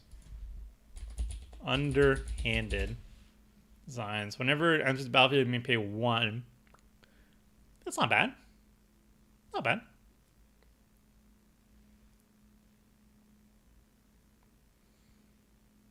The Improvised Demon. Yeah, the Improvised Demon is a Herald of Anguish. Herald of Anguish? Is that the one? Yeah, that's the one. I like this one. Yeah, I like him. He's a big fatty. He's a big boy. Big chonker. Fatal Push is really good here. Yeah. All right. I guess I might have missed it a little bit, but what we could do is we could type in some keywords like improvise, and we'll see what pops up. We got Herald of Anguish. We got Inspiring Statuary. I don't think these other cards are good enough. Whenever a non-token artifact you control is put in the graveyard. Nah. If it worked with tokens, that would have been great. Whenever artifact you control. How about that? 30 cards. May discard a card. No, that doesn't work. Doesn't work. This doesn't really work for what we want. Artifact put in graveyard. This could have been kind of interesting. We want more golems. Gonti's Aether Heart is kind of interesting. We take an extra turn. Kogla, Marionette Master. We have artifact you control. What the heck? Mephitic Ooze. It's combat damage to a creature. Destroy that creature. Interesting. Ingenuity Engine. I'll look up Ingenuity Engine in a second. I guess Underhanded Designs is the last one. Ingenuity Engine. I think this is too expensive for what it does. Fangren Marauder? Why didn't it show up in my search room? This is the one that generates like 4. Whenever an artifact. Oh, because it's any artifact. It's just like too much mana. It's 6 mana to do it. I remember Mephitic Ooze from the playground. Were you playing in the playground Magic the Gathering Neotic? Beast Within is a staple. It is very good. We could do Aetherworks Marvel for the memes. We could do Is Aetherworks Marvel a bad card here? Is the question. You have to sacrifice it? Yeah, put it into the graveyard. Mortality Spear isn't bad. Mortality Spear is good. Yeah, I'm going to put in Mortality Spear. I feel like this card is insane. We do have those, like... I think... I'll take that back, actually. The problem with Mortality Spear is that we don't actually gain life outside of paying 2 mana to sacrifice our food. So it's not actually that great. Because we're essentially still paying 4 mana to cast it. Sol Ring? We'll put in Sol Ring. We'll swap in a Sol Ring for... I guess a Burnished Heart is the worst of the bunch, right? This is 6 mana to search your library for 2 basics. This is 3 mana to search your library for 1 basic. I guess it's not that much worse. I guess the Psalm is the worst, huh? I think the Psalm Simulacrum is probably the worst of the bunch. Unless it's like the Spring Bloom Druid. Yeah, we'll do Spring Bloom. We'll do Sol Ring instead of Spring Bloom. Kuldothan Forge Master we'll add. Deadly Brew. What's Deadly Brew? Ooh, Mazarek would be sick, yeah. Sacrifice a creature, nah, not really. How much is Mazarek these days? Oh, you got a printing in Double Masters? That's nice. Whenever a player sacrifices another permanent, We could bang with Mazarek. Yeah, I'll throw in Mazarek for funsies. I don't think Armix is gonna be good. Look how many artifacts we have. So we don't really have a lot of artifacts to have fun with. But we'll throw in Mazarek. All right, 1, 2, 3, 4, 5, 6, 7, 8, 9, 10, 11. I think we're good on. Maybe instead of Playcrafter, we could put in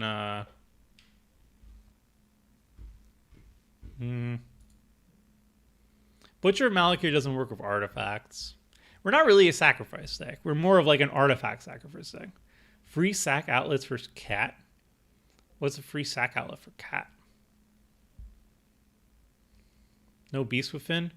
I mean, Beast Within's good too.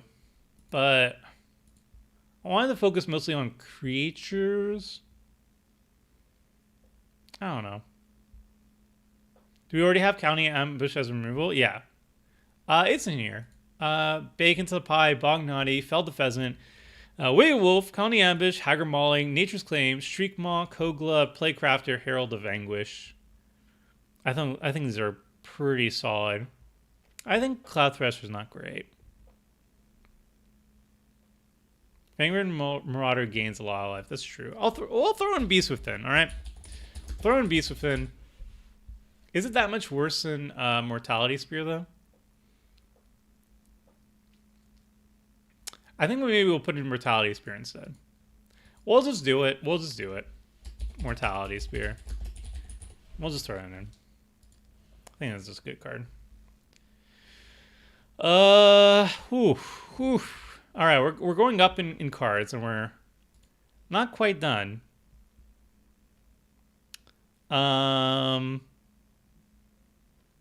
Board wipes. So we got Rampage of the Clans, and that's one way of dealing with artifacts and enchantments. It's also like a really cool way of turning all of our force into 3/3s. So I think that's going to be our strongest option for a board wipe. So we're going to put that here. Pay life board wipe.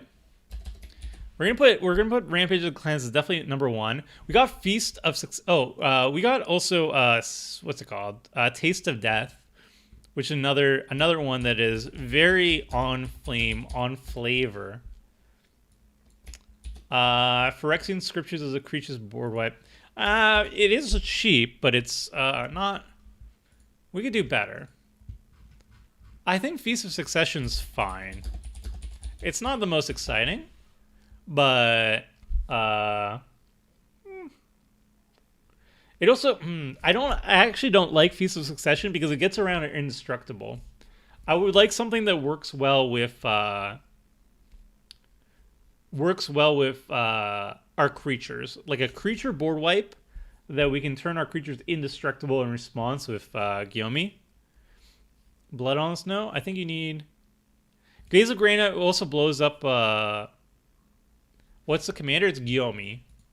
So what I'm looking for, chat, I'm looking for a creature board wipe that doesn't affect our artifacts and allows us to save important creatures with the indestructible claws of Gyome.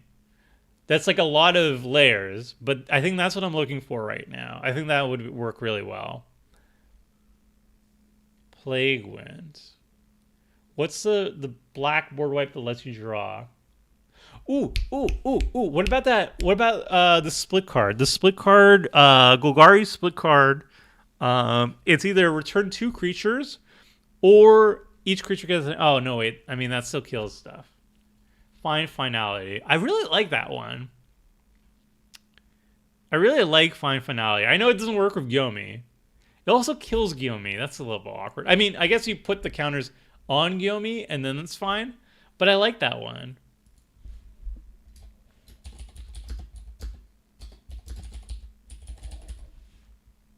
I think I'm leaning towards Find Finality.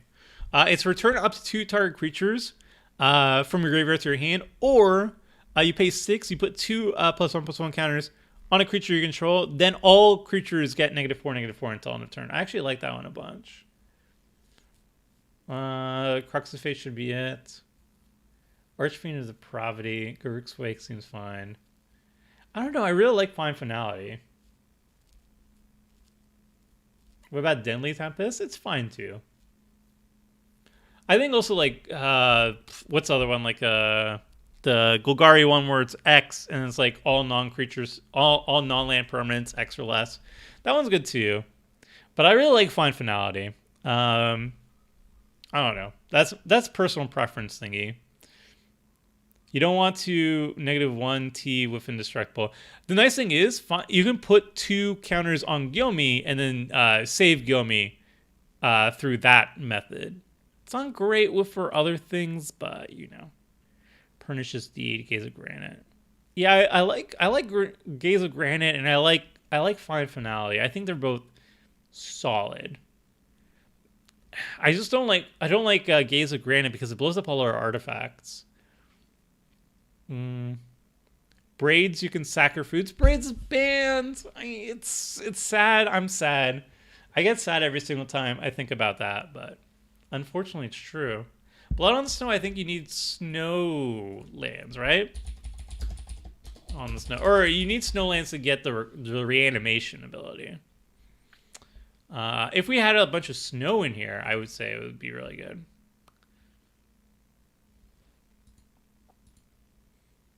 Consuming Me, Casualties of War. I don't know. I think this is a good start. I think 107 cards. So we'll just move on. We'll move on to Graveyard Recursion. Graveyard Recursion. Is there anything that's like sacrifice trading post? I guess. I'm gonna look again at. I'm gonna look again at my recent thing over here. I'm gonna see if there's anything I like. Recursion. What did I say? Vainwitch Coven, which is kind of neat. Vainwitch Coven's kind of neat. Balagate Recovery and Fine Finality. Those are 2 so far. Yeah. Do we want anything else? I don't think we want Silver Smoke Ghoul. I like the Vainwitch Coven idea a little bit. You like sacrifice a food. Pay 3 essentially. Sacrifice a food, Vainwitch Coven. That's kind of cool, right?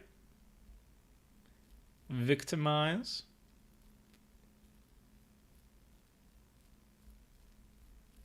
What about Luris Saruf?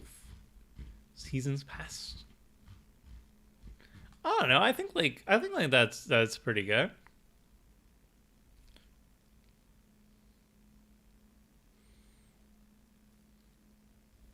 Witch of the Moors? Where's Witch of the Moors?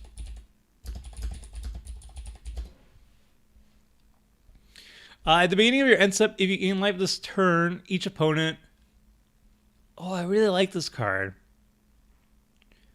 Each opponent sacrifices a creature and you return up to 1 creature. This card is really good. We have to basically cast it for 7 though, which is unfortunate.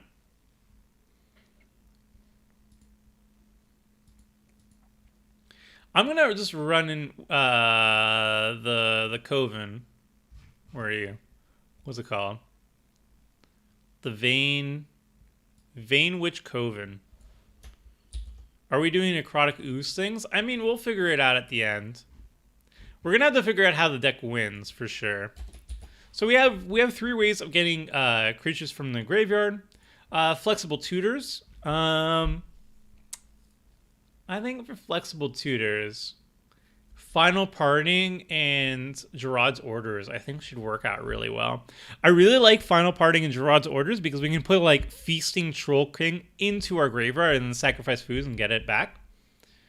So I think we're just gonna throw in Gerard's Orders and Final Parting, and we're pretty good on that front. Gerard's Orders. How much is Gerard's Orders is? Did it spike yet? Hath it spiked? Oh, I guess multiple orders. Sorry. $1.58. All right, it's going up, but yeah, whatever. Gravebreaker Lamia. Oh, Kadoltha Forge Master. Um, do we have enough artifacts for it to be good? I guess. I guess we'll put in Kadolth the Forge Master. Agadeem's Awakening. It's going to be too much money. Graveyard Hate we already got. Is there any other Graveyard Hate that we need? We have Bajuka Bog. Burning Rune Demon. Ewit wants bounce, really. Yeah, Ewit is not really good by itself. Nihil Spellbomb. Shared Summons. I think we're pretty good on the tutoring. I think it will depend on what we want to do now. All right. So the last thing we want to do is we want to establish how we win the game. We're going to establish how we win the game, and then we're going to cut down to 100 cards. Is it going to be a budget build? Yes. We're going to go to $100. We're at 106 right now, but we're going to have to cut 11 cards, so we'll be fine. Valentine Lisette is neat, Graveyard Hate, and Finisher. I do like Valentine a good deal, but I don't think the food tokens are not going to be really great for the Lisette side.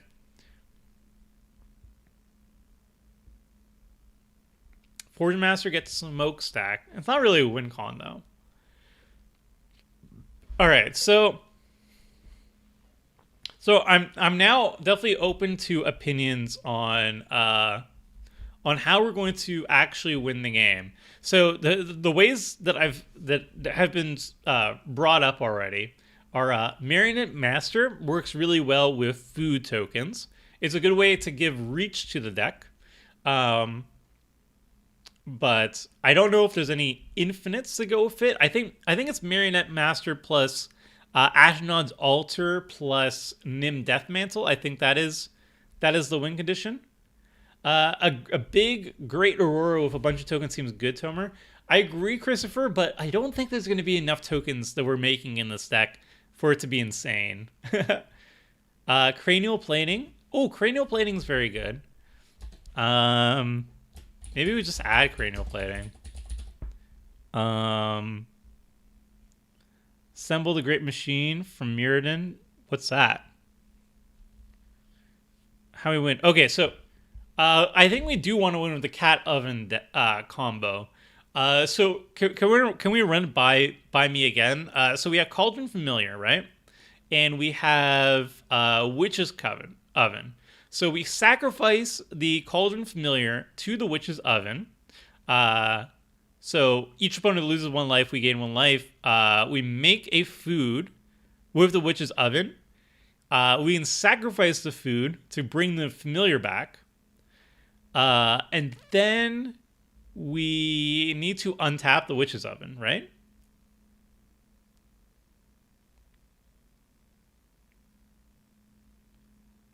Or are we using Nim Deathmantle to get there?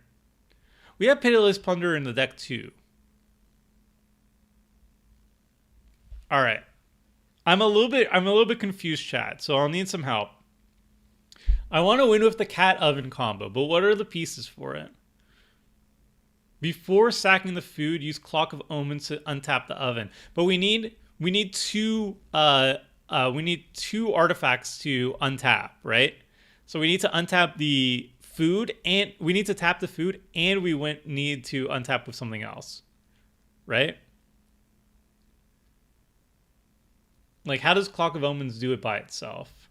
So we have Dross Scorpion too. So whenever another artifact creature is put into the graveyard, you need a token doubler or plunderer. Also, Dross Scorpion doesn't work with cat. It works with artifact creatures.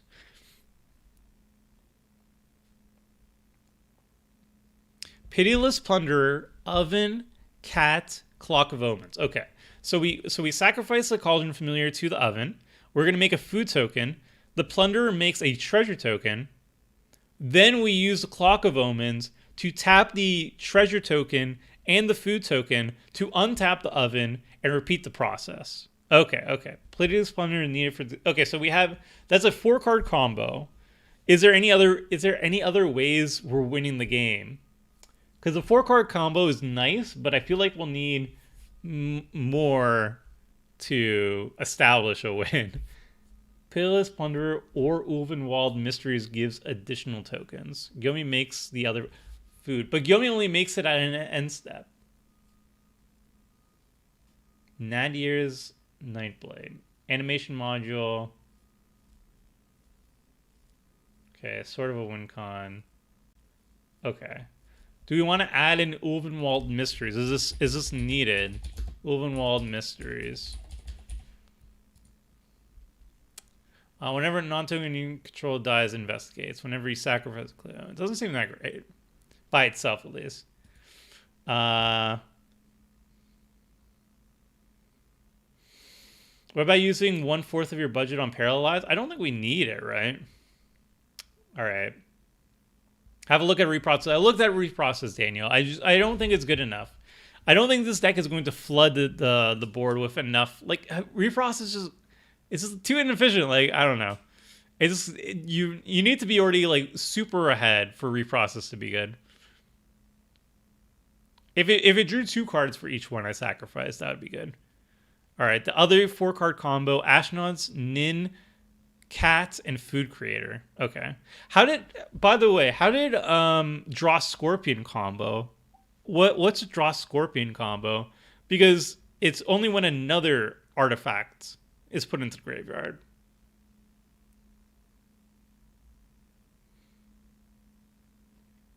Do we need Draw Scorpion, or can we cut it from our deck? You can use Genesis Chamber in the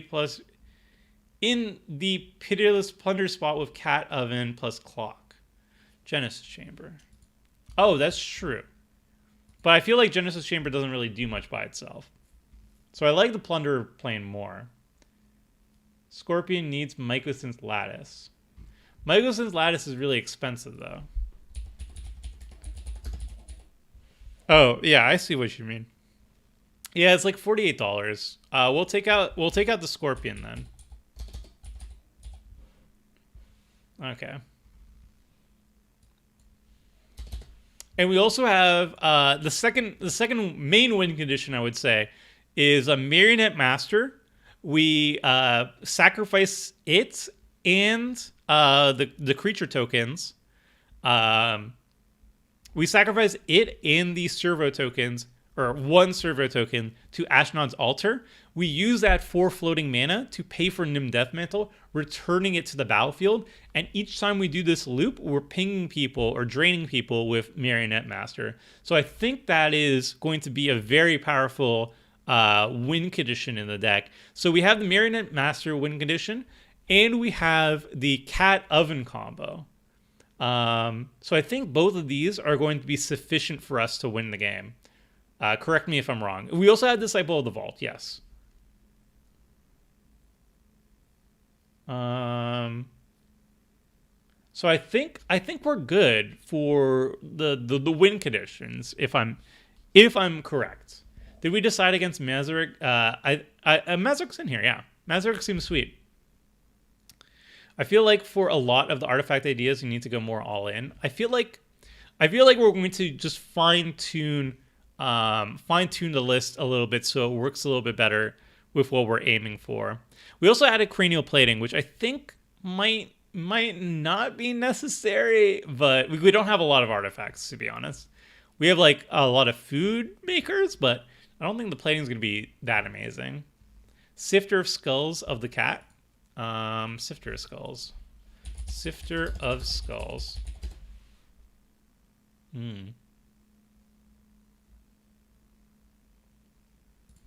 Arcbound Ravager.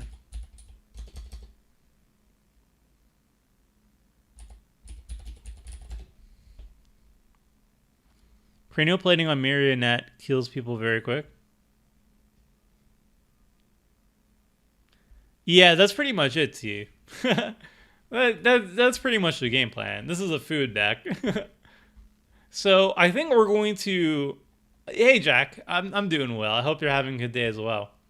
I think we're going to narrow in our game plan a little bit. So we have 2 combos. We're pretty much dirtling for the rest of the deck, I think. For playing Mazurek, we need a sack outlet like Ashnod's and a way to spend the mana we make with it, like animation module. Well, we do have Ashnod's altar. I'm not opposed to putting in animation module, but we need to have some other. The problem is we're not really a +1/+1 counter deck, so it's only with Mazurek is it good. All right, I think. Hey Ethan, we're building a food tribal deck around Gyome, so we're running every single food card in the deck that are available to us. We're missing like Oko and like one or two other cards, and then we're optimizing around it. So you're also not a life gain deck, not really. Hot Super Flavor Commander, that kind of works. I don't know. I think we have two combos that seem like they have a lot of potential, and then we have some alternate ways to just like chill and kill people. Definitely not like the strongest strategy, but I think it can work. All right, now that we've established how we want to win the game, I think it's time to make a couple cuts. And the first two that kind of stand out to me are probably Season Second Harvest, to be honest. We don't have a lot of tokens in the deck, only the foods. And we're not going to have a ton of foods. I can tell you from previous experience, is Koldotha Forge Mastering? Yes, it is. I can tell you from previous experience playing Food Tribal, unless you have other token makers, it's just not going to make enough for it to be super valuable. Because we're going to be using the food tokens. We're not going to be holding on to them for a long time. So we're going to take that out. And now we're just going to cut 10 cards. We also have too many lands. And at this point, I don't think we have enough artifact synergies for us to need the artifact lands. I don't think they really do anything. So I'm going to take out Vault of Whispers, I'm going to take out Tree of Tales, and I'm going to take out Darksteel Citadel. I kind of like a way to win through combat, not just combos here. We do have a bunch of ways to win through combat. We have like a 7/6. We have a recursion Feasting Troll King. We just sacrifice a bunch of foods for it. Mazurek turns all our creatures really, really big. And we have Gyome, who's a 5/3 trampler. We also have Cranial Plating to turn anything into a big creature. 37 should be more than enough. Yeah, I think it's actually 36 should be more than enough because we have 3 MDFCs. So we're going to be taking out Tree of Tales. Gyome can tap. Yeah.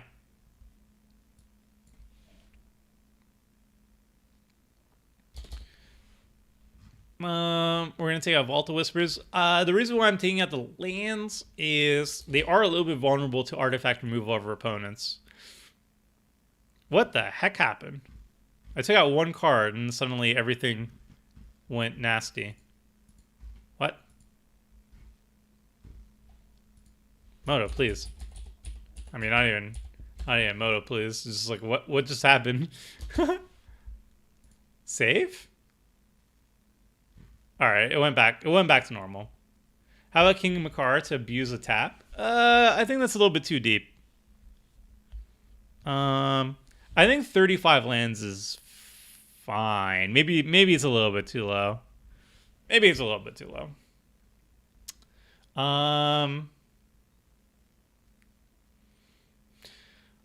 just a fine tuning at this point. I think Blink Mothern probably isn't good enough at this point.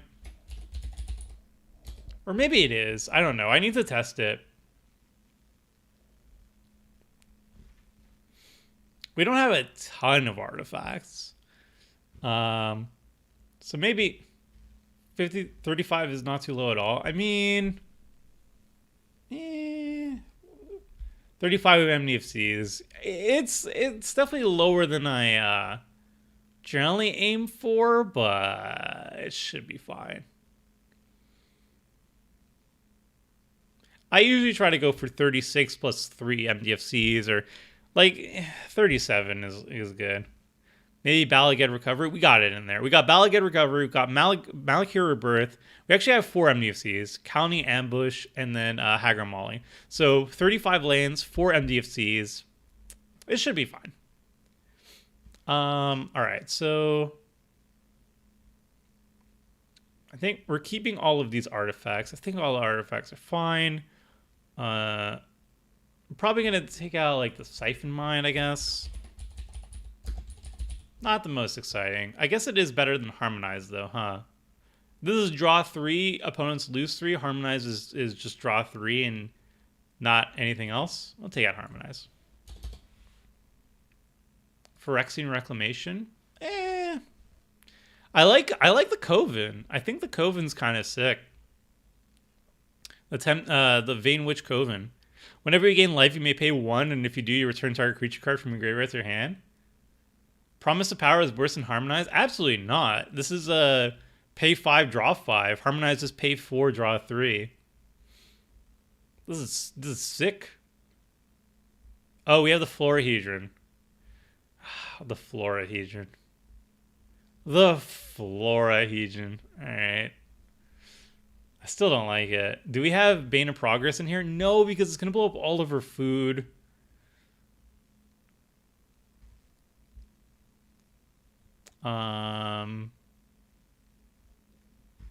Six cards.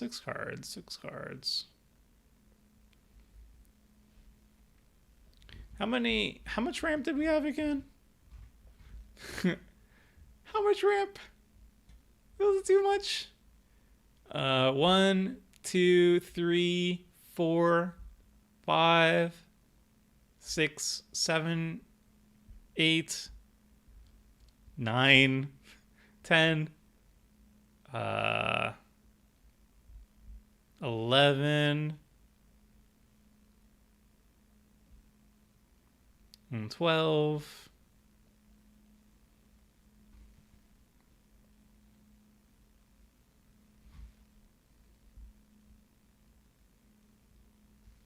$13, 14, 15. What's the point of Mirrorleaf Riders? So the gimmick here is that we're running every single food card. Wait, does Mirrorleaf matter? Oh, it doesn't make food. All right, Mirrorleaf Riders is gone. I thought it makes food. It does not make food. It just eats food. What a selfish rider. Doesn't even bring anything to the table. All right, you're gone. Why Forge Master? We can sacrifice 3 foods to tutor up Bolus of Citadel, Clock of Omens, Inspiring Ashland's Altar, Nim Death. Basically, it assembles our combo. Bognaughty only eats food too? Really? I'm disappointed. Do we cut the Bognaughty, chat? Or does it make the cut? Maybe cut some ramp? I'm thinking about it. What's the average CMC so far? Not great. Don't worry about it.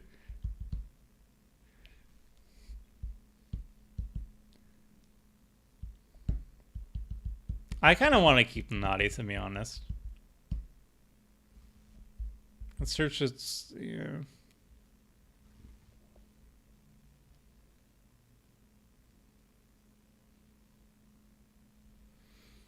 I mean, I'm not going to say Bognaughty is good. It's not good, but it's definitely on theme. Should check for food cards that only eat. It does cost a lot of mana to do, but I mean, it is repeatable removal. That's kind of cute, right? That's kind of cute. It is bad. Cut it for Retro Confluence.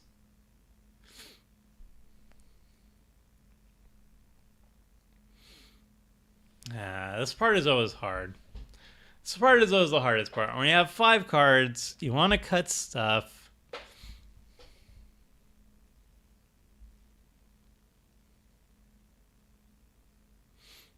How much do we need the Disciple of the Vault? I feel like the Disciple of the Vault is just not necessary here. Like, Are we comboing with it? Not really. We're comboing with the Marionette Master. We're going to get into budget by cutting anything. I'm going to cut the Disciple. Disciple the Vault's gone. It's worthwhile. I don't think we have enough to make it good. That's the problem.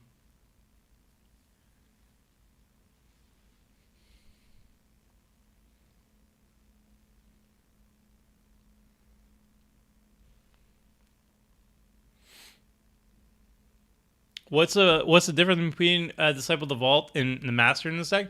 The Master can actually combo off. The Master plus Ashnod's Altar plus Nim Death Mandal is an infinite combo.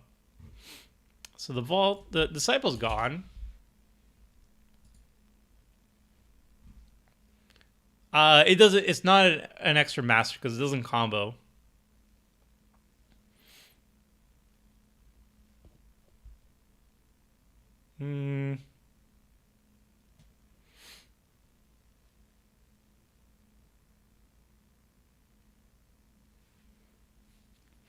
Take out Insatiable Appetite. Maybe add Etextion.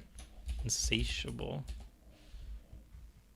Oh, no, we're adding... Oh, it's another food... it's another eater.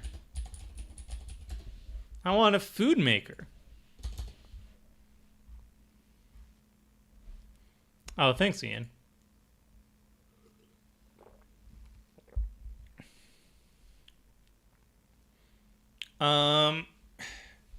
Our board wipes are Taste of Death, Find/Finality, and then finally we have a kind of like a win condition, Rampage of the Clans. This blows up all artifacts and enchantments, which works really well with our foods because it basically converts them into 3/3s at instant speed. What's the best EV commander deck available to buy right now? Please, love you, Tomer. P.S. Love you, Tomer. I don't know. You can check the website though. We have the prices of all the decks, like card prices of each one. So check out mtggoldfish.com. Go over here to the Commander 2021. You can look at the deck list, and it will have the prices over here. Not like the purchase price, but the value of them.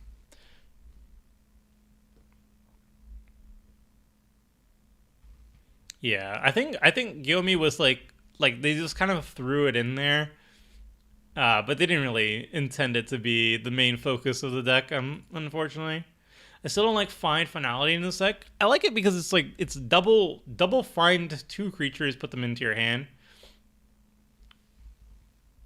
I don't mind it at all.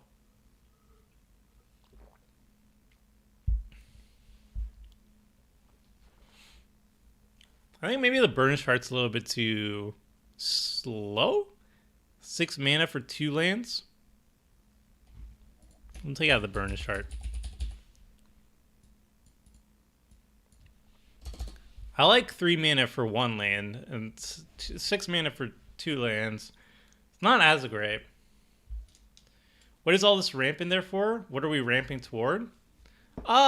Big things like Herald of Anguish and Kogla and stuff like that. So we're down to 14 ramp cards. We could cut like one more. Oh, we're not cutting the goose. It makes food. It makes food. I like food.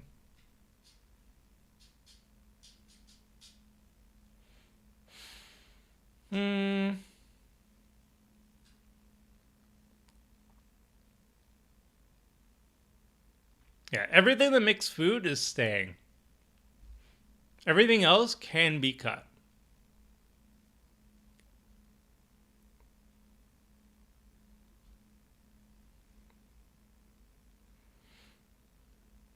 Toski, if you don't have a lot of creatures able to get through.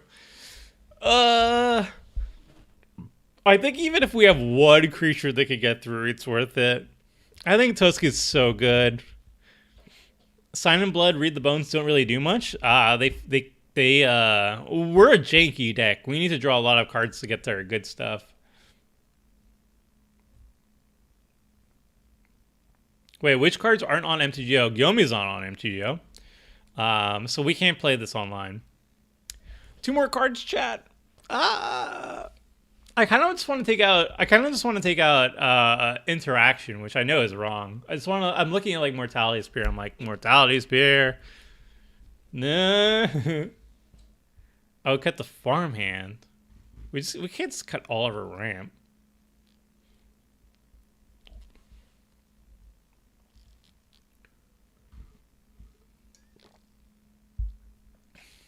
How much RAM do we have now? 1, 2, 3, 4, 5, 6, 7, 8, 9, 10, 11, 12, 13, 14. I would take out Final Parting. I mean, we're combo deck, so we kind of need some ways of finding our stuff. Cut 5 lands. Oh boy, that's not happening.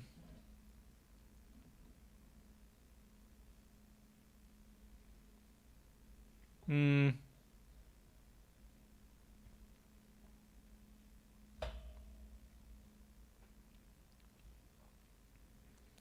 right, maybe we cut some of the ramp. I think Blink Moth Urn might be a little bit too cute.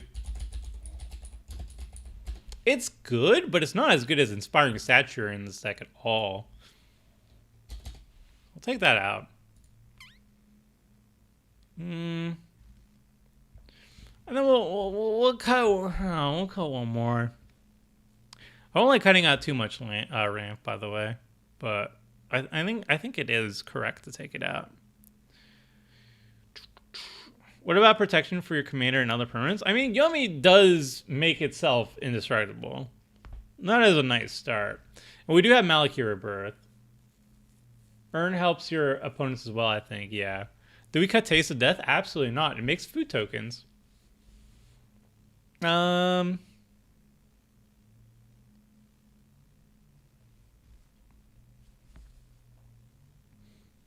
last card that we cut shall be. How much removal do we have?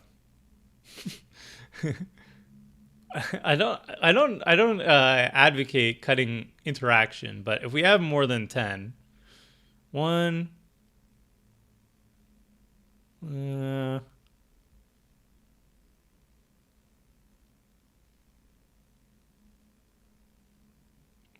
2, 3, 4, 5, 6-ish, 7-ish, 8, 9, 10, 11, 12. We're a little bit.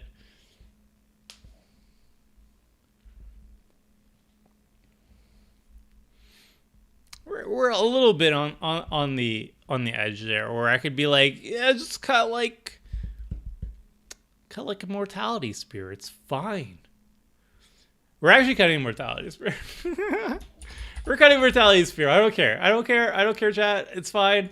It's fine. A Shriekmaw is better. No, I like Nature's Claim more than Mortality Spear. All right, we're good. This is it, chat. We got there. This deck is 100 cards. How strong is this deck? You might be asking right now. How strong is Food Tribal? I will say this deck is probably slightly stronger than most of the precons. No. It's stronger than the precons from Commander 2021. Not much stronger than that, though. It looks like a fun precon I would buy. Essentially, that's it. So the conceit here, chat, is we're running every single card that makes food, right? So some of them aren't really good. Do we want to be running Ginger Brute? No. Do we want to be running Curious Prayer? Absolutely not. However, using that conceit, the gimmick of being Food Tribal, we did still come up with a pretty strong, a pretty solid, I would say, pretty solid deck built around it. It looks jank. I admit it does look jank, but Gyome is going to be making a lot of food tokens for us very easily. It's also built-in resilience against removal. It protects us from most destroy effects. And we have two powerful combos.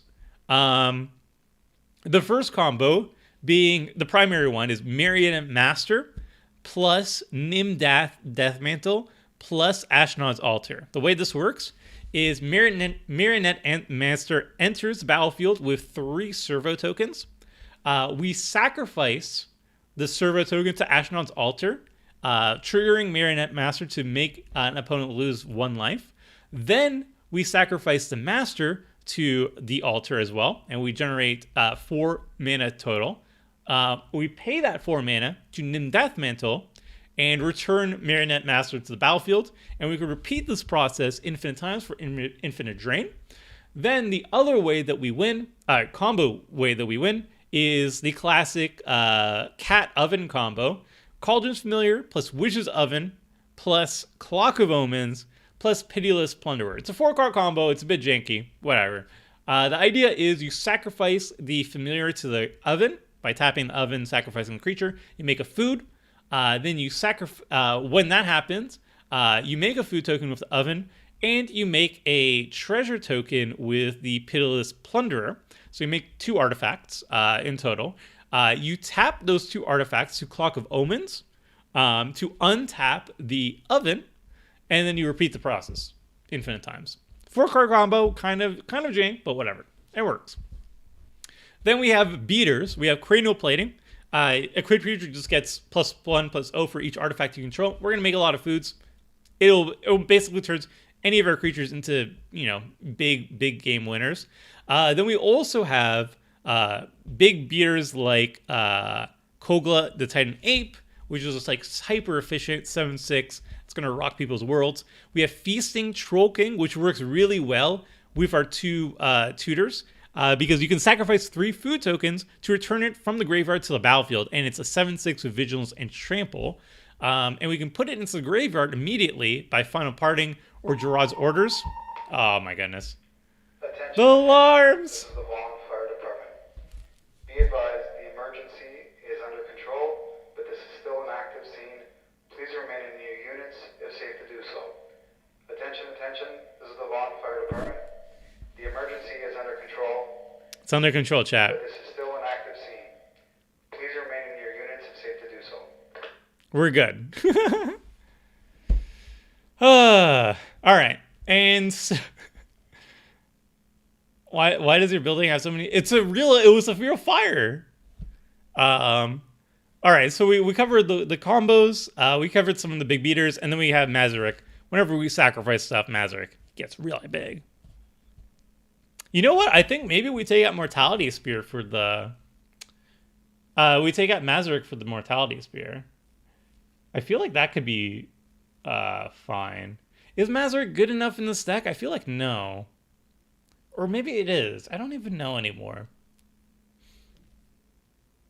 But yeah, that's the deck, everybody. I hope you enjoyed. That's pretty much it. Is it perfect? Probably not. It still needs a playtest or 2. Unfortunately, Gyome's not online, not available online. Hence the red border. So we won't be able to play it on the stream.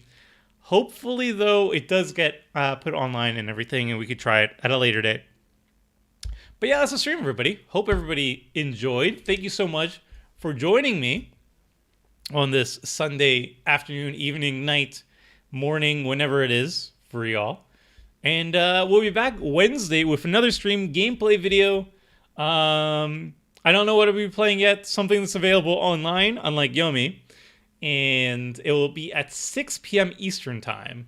So that'll be the next time you get to see me. And again, thanks for watching. And until next time, friends. See ya!